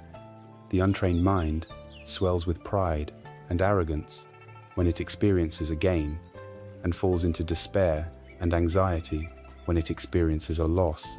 Equanimity is the wisdom to understand that all material things are subject to change. We can receive a gain with gratitude, but without conceit, and we can endure a loss with grace and without being shattered, knowing that our true wealth is internal. The third pair is fame and disrepute. This relates to our reputation and how we are seen by others. The untrained mind craves fame, recognition, and a good reputation, and is terrified of being forgotten, ignored, or spoken of poorly. The equanimous mind understands that our reputation is ultimately outside of our control, shaped by the perceptions and projections of others. It finds its worth not in public opinion, but in its own integrity. The fourth pair, and the one we face most often, is praise and blame. When someone praises us, our ego inflates, and we feel a sense of validation. When someone criticizes or blames us, our ego deflates, and we feel wounded and defensive. Equanimity is the ability to hear both praise and blame without being knocked off balance. We can receive praise with a simple thanks, without it becoming a source of pride. We can receive blame or criticism with an open mind, able to calmly assess if it contains any truth, without our sense of self being threatened. To find this unshakable middle ground, to not be a slave to the opinions of others, is a profound form of freedom. Equanimity, then, is the perfect partner to compassion. It is the quality that allows our compassion to be sustainable and effective. Imagine a skilled surgeon preparing to perform a life-saving operation. The surgeon must have immense compassion for the suffering patient on the table. This compassion is the motivation for their work. But once the operation begins, their mind cannot be overwhelmed by emotion. Their hand must be perfectly steady, their judgment clear, their focus absolute. This powerful combination of deep, heartfelt care and calm, focused stability is equanimity in action. It is what allows us to truly help. It gives our compassion, wisdom, our love strength, and our service sustainability. It ensures that in our quest to heal the wounds of the world, we do not inflict new wounds upon ourselves. In cultivating equanimity, we are developing the ultimate psychological resilience. We are learning to hold the vast, beautiful, and painful tapestry of life with a heart that is both wide open and completely at peace. We have now explored the higher states of the awakened mind, the boundless love of compassion, and the unshakable peace of equanimity. These are the noble qualities that shine forth from a mind that is free. But we are still human. On our path toward this mountaintop view, we will inevitably encounter the raw, visceral, and powerful emotions that define our shared human experience. Before we can stand like a mountain, we must first learn how to skillfully navigate the flash floods of anger and the chilling fog of fear when they arise within us. How, in the heat of the moment, do we work with these difficult energies? How do we transform these potent poisons into profound medicine? We have now explored the high peaks of the awakened mind, the boundless compassion of the bodhisattva, and the unshakable peace of equanimity. These are the sublime qualities that represent the full flowering of the path. They are the North Star that guides our journey. However, our daily life is not always lived on the mountaintop. More often we find ourselves navigating the dense and tangled forests of our own human heart, where we encounter the raw and powerful energies of anger, fear, sadness, and despair. To deny these emotions, or to judge ourselves for having them, is a form of violence against our own being. The path of wisdom does not ask us to become emotionless statues.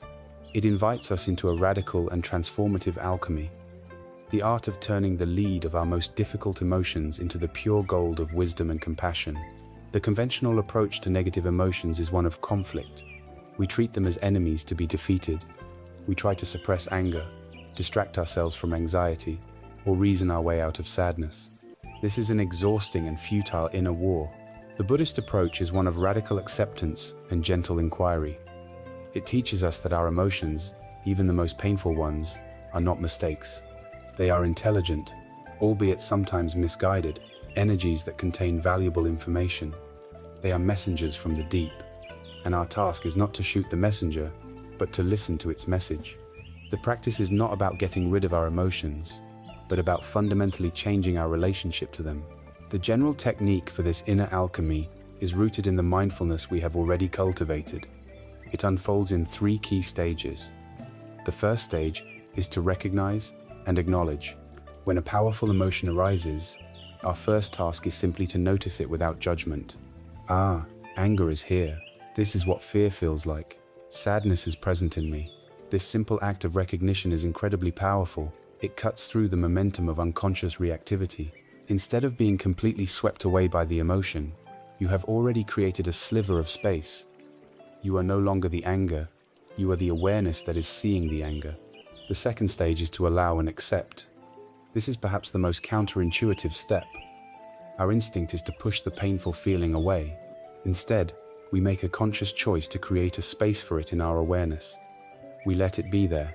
We drop the inner resistance. We say to the feeling, "You are welcome here for now." This does not mean we approve of the emotion or intend to act on it.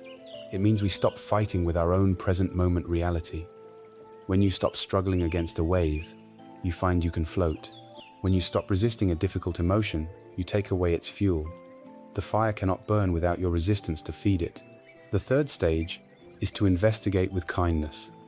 Having allowed the emotion to be present, we can now bring a gentle, non-judgmental curiosity to it.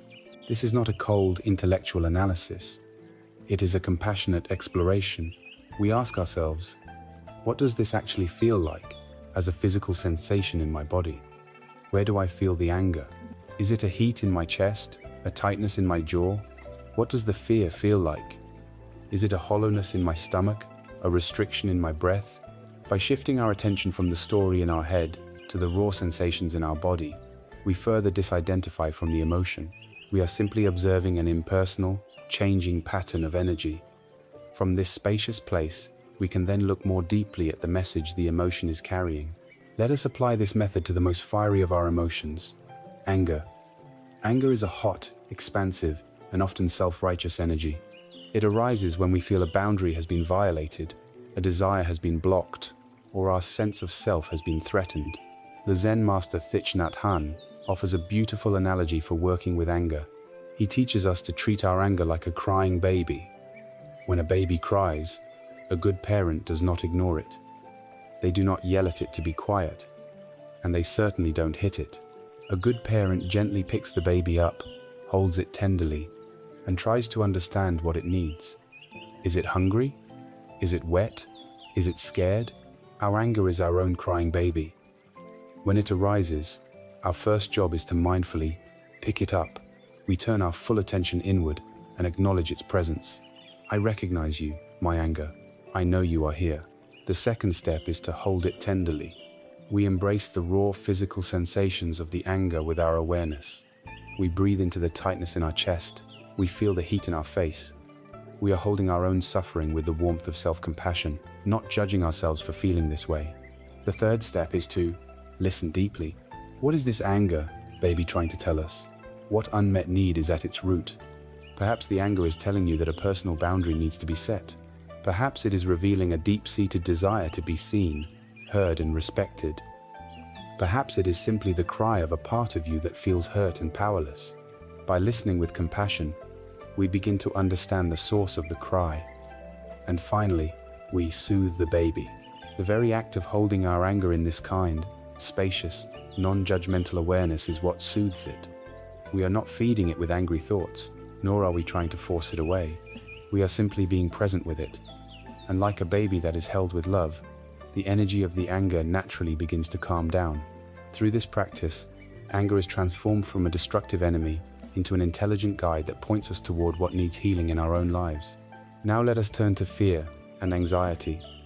If anger is a hot fire, fear is a cold, contracting ice. It is an energy that is always oriented toward a perceived threat in the future. Our habitual response is to run from it, to distract ourselves with work or entertainment, to do anything other than feel the inner trembling. The mindful approach, once again, is to turn towards it. We practice picking up our fear. We acknowledge its presence. Then we hold it, feeling the physical sensations, the tight knot in the stomach, the shallow breath, the racing heart, and we breathe with them. We allow our body to tremble if it needs to, holding the entire experience in a container of kind awareness. Then we listen to its message. Fear almost always arises in relation to something we value deeply. We are afraid of failing an exam because we value learning and success. We are afraid of a loved one becoming ill because we value them so profoundly.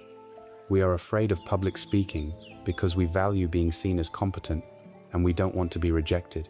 If we look underneath the fear, we will always find love.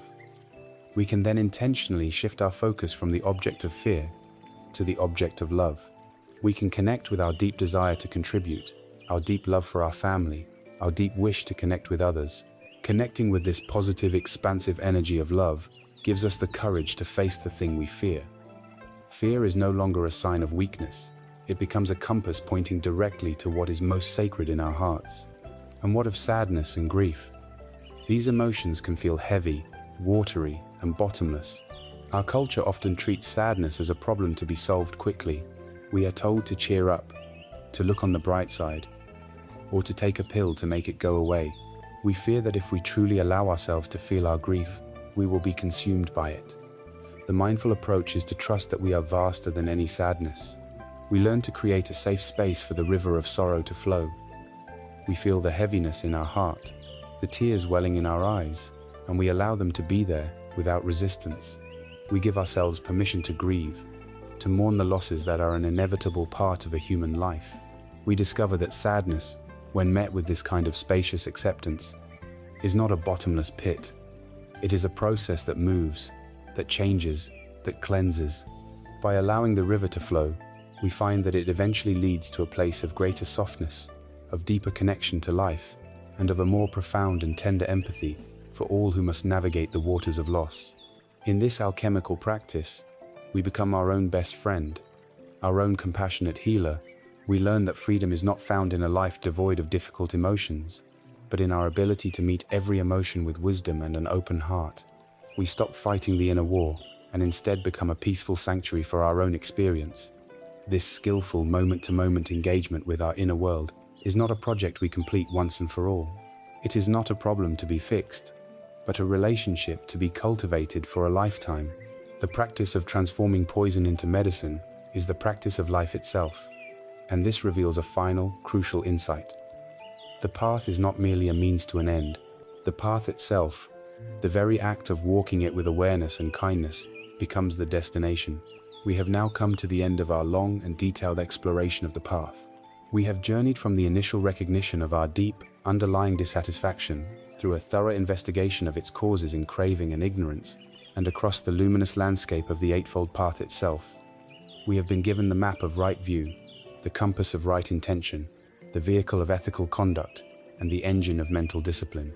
It is natural, after such an extensive journey, to feel a sense of anticipation, to ask the final, goal-oriented question, when do I arrive? After all this practice, when will I finally become enlightened? It is here, at the very end of our conceptual journey, that we must face the most subtle and profound paradox of the spiritual life. The very question, when will I get there, is a product of the striving, future-oriented mind that we have been working so diligently to understand. It is the thirst to become bhavatanna, dressed in spiritual clothing. It is the ego projecting a future, more perfect version of itself, an enlightened me, and then generating anxiety and impatience about reaching that goal. The final, liberating insight is to see this goal-oriented mindset for what it is and to gently let it go. The great secret of the path is that the path is the goal. The purpose of the pilgrimage is not merely to arrive at the shrine. The purpose of the pilgrimage is to walk the pilgrim's way. The idea of enlightenment as a future event, a graduation day for the soul, is one of the most persistent traps on the spiritual path. It keeps our happiness forever in the future, just beyond our grasp. It creates a narrative of, I am not there yet, I am still lacking, I am not good enough. This feeling of inadequacy is just another form of dukkha. It reinforces the very ego structure we are trying to see through. We must understand a fundamental truth. Life is only ever happening in one moment. This one, the present. Therefore, freedom, liberation, and awakening can only ever be found in this present moment. It is not a destination we arrive at after years of hard labor. It is the quality of awareness and compassion that we bring to the here and now. Awakening is not a new personality we acquire.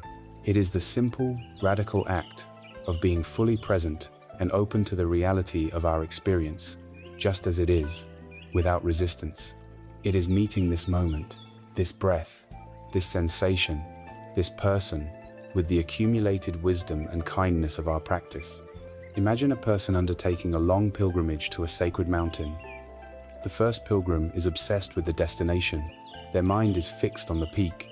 They rush along the path, their head down, their body tense with striving.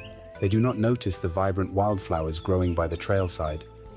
They do not feel the cool breeze on their skin or the solid earth beneath their feet.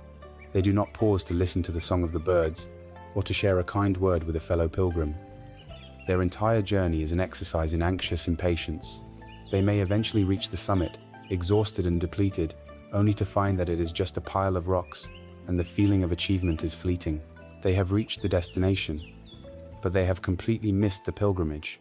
Now imagine a second, wiser pilgrim.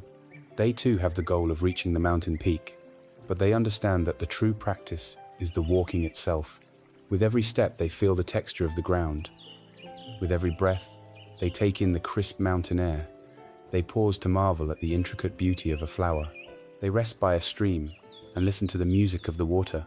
They share their food and their stories with other travelers. For this pilgrim, every moment of the journey is sacred. The peace of the mountaintop is not something they are striving for in the future. It is something they are discovering in the quality of their attention to each present step. This is how we must learn to walk the path of our own lives. The joy, the peace, and the freedom are not waiting for us at some distant future enlightenment. They are waiting to be discovered in the very fabric of our moment-to-moment practice. This transforms our entire understanding of what it means to practice.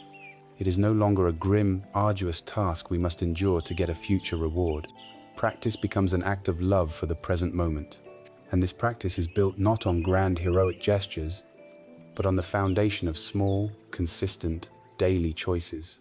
It is far more potent to sit and breathe with mindful awareness for 10 minutes every single day than it is to undertake a grueling heroic meditation session once a month. It is in the daily rhythm of returning to the path that the real transformation occurs. We are patiently, gently rewiring our nervous system, carving new neural pathways of mindfulness and compassion. On this path, it is absolutely essential to understand that progress is not linear. There will be days of brilliant clarity and open-hearted peace, and there will be days when the mind is a chaotic storm, when we are completely lost in our old habits of anger, anxiety, and judgment. These difficult days are not failures. They are not a sign that the practice isn't working. They are an integral part of the path. They are the moments that teach us humility, patience, and self-compassion. The true measure of our practice is not that we never fall down. The true measure is how quickly, and with how much kindness for ourselves, we get back up. The practice is not about being a perfect meditator. The practice is in the gentle act of beginning again, 1,000 times, 10,000 times. We celebrate the return to the breath, not just the uninterrupted stillness. Each time we notice we are lost and gently guide our attention back, that is a moment of awakening. That is the path. So, we let go of the grand, cinematic fantasy of a future enlightenment. We release ourselves from the pressure of becoming a somebody who is enlightened, and instead, we embrace the simple, profound, and ongoing reality of living a life of awakening.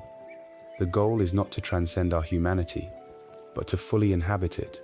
The goal is to be a completely, vibrantly, and compassionately awake human being. It is to meet the 10,000 joys and the 10,000 sorrows of this life with an open heart and a steady mind. The path is not a race to a finish line. It is a dance to be savored, and the dance floor is always right here, in the unfolding miracle of the present moment. The path is the goal, and the journey itself is our home. Our journey together is now coming to a close. We began in the quiet desperation of 3 in the morning, lost in the inner storm of a restless mind, feeling the unseen weight of a life lived in a state of quiet conflict with itself. We began with the profound and universal ache of dukkha. With courage, we followed that feeling to its source, discovering it was not caused by the world outside, but by the intricate workings of our own hearts and minds.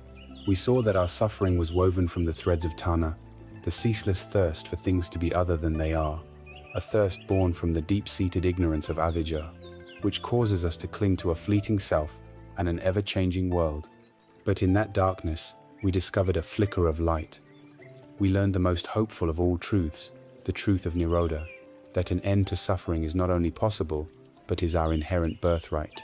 We were given a map and a compass, the Noble Eightfold Path, a practical and compassionate guide to lead us out of the wilderness of our own confusion and back to the sanctuary of our own awakened heart.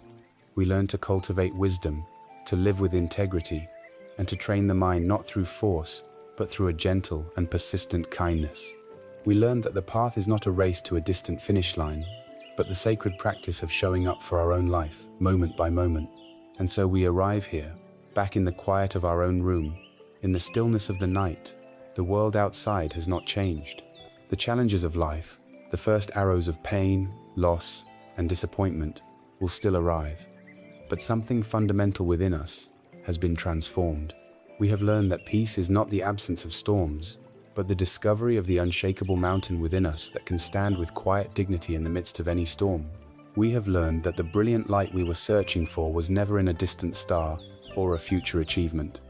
It has always been right here, the radiant, knowing quality of our own awareness, waiting patiently to be uncovered.